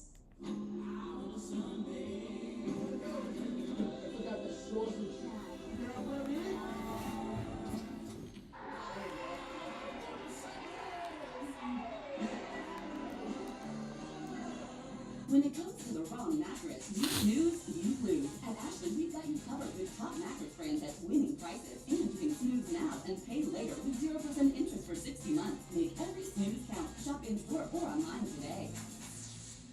What causes a curve down there? Is it Peyronie's disease? Will it get worse? How common is it? Can I talk to? Can this be treated? Stop typing, start talking to a specialized urologist, because it could be Peyronie's disease, or PD. It's a medical condition where there is a curve in the erection caused by a formation of... Thanks for this commercial for the 10,000th time. Oh, Truex get back in the lead lap. Even without surgery. Say goodbye to searching don't know. online. Find a specialized urologist who can diagnose It was PD part of the wave and around. plan with you. Visit makeapdplan.com today. It was part of the wave around. Okay.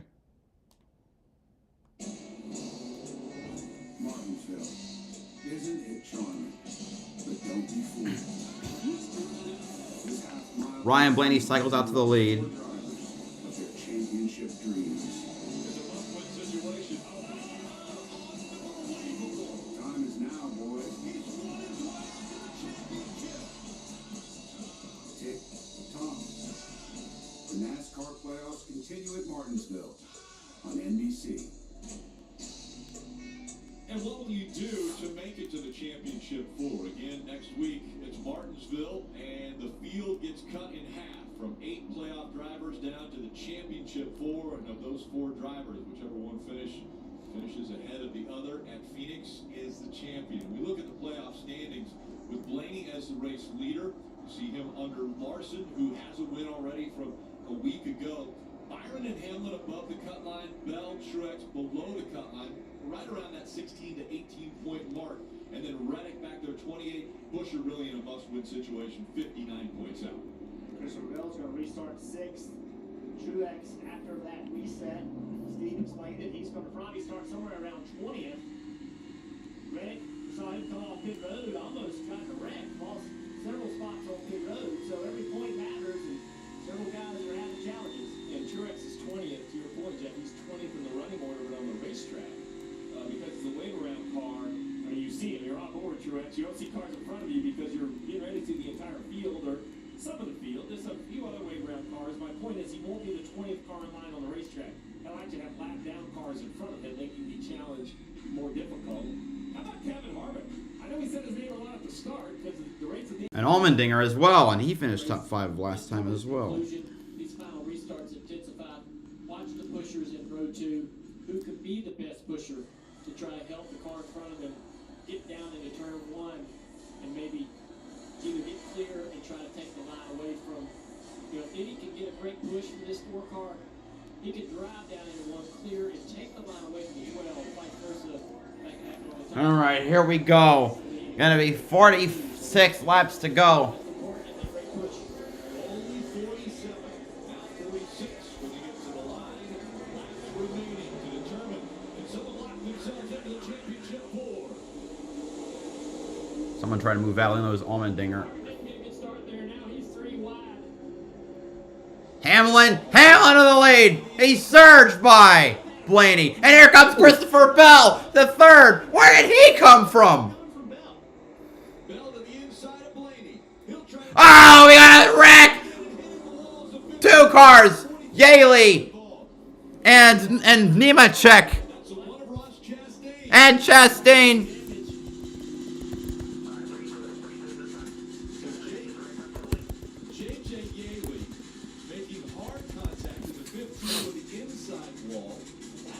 Truex won. Right, so all these cars are damaged down here, but that is a break Truex won it because now He's not behind the lap cars. with the cars that are on And Hamlin took the lead. John Hunter Nemechek in the 42 also involved. Receiving the AMR safety Heavy for these drivers. Wow. And winning that still up for John Hunter Nemechek. It's JJ Yeley. See the extensive damage to the front of the 15.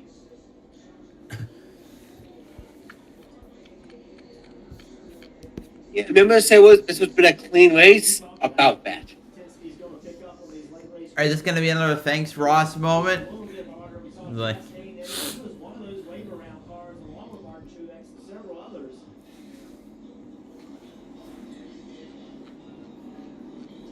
Nemechek's first race for this team for next year, ending in a DNF. So a break for Martin Truex Jr. How about that restart, Jeff? You mentioned 12. I couldn't tell if 12 had an issue, 11 had the best corner, but it was the 11 coming off turn 2 with a 5 or 6 car length lead. When he drove in the corner, it just got really slow in the middle of 1 and 2, and Hamlin just took advantage of it. And I'm not so sure without that caution that Blaney wouldn't have also lost second place to Bell. I gotta wonder, we talk about these bodies on these cars. Show us the replay, god damn it. Vulnerable to arrow, but there was some contact with the 5 car on the pit road, right? It bows that track record bill out somewhat on that 12 car, and I wonder if that's technical error. Okay, they will. You will see what happens. There's even damage underneath, right? Maybe something we can't see. We know how sensitive the underneath is. Because there's definitely contact. Let's see right here what happened. You see the 1 car top of the screen, 42, the 15 on the bottom of the screen. Thanks, Brad. The same spot, 3 wide, 4 wide, just not so sure if everybody. It is 4 wide, 5 wide almost. 6 into the 1, turns the 1 sideways. Oh, big contact for Brad on that outside line. And John Hunter Nemechek in that 42 car, that's the first time he's driven that car this year. So, working with a new spotter, maybe a little bit of communication. I think with her, it gets tight off turn 2 on these late restarts. I was waiting for that. We got returning yesterday. Got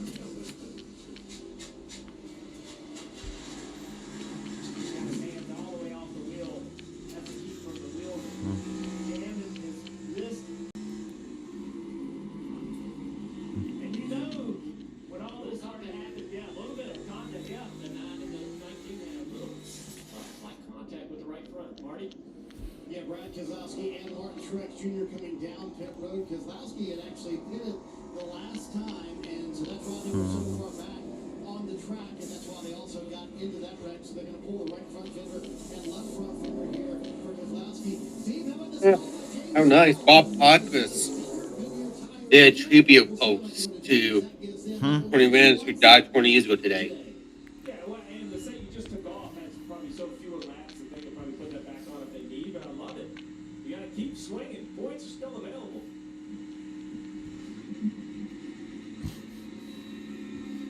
Martin Truex Jr. had restarted because of the wave around behind numerous cars. And so now with this caution coming out so quickly, he'll be able to get back 20 years ago when he posted. cars after this accident has happened. 4 cautions already today for Miami. Now we wait.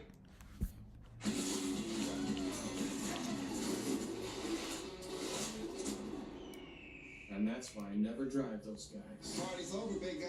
We're tired of hearing, I don't want to get my truck dirty. With WeatherTech laser measured floor liners front and rear, a seat protector, and full bed protection, trolls are totally covered. You just got WeatherTech. Yeah, buddy. Let's get dirty. Drive worry-free with these American-made products at WeatherTech.com. Trilogy for COPD. Birds flying high, you know how I feel. Breeze drifting on by, you know how I feel. You don't have to take COPD sitting It's a down. new dawn, it's a new day. It's time to make a stand. And I'm feeling good. Start a new day with Trilogy.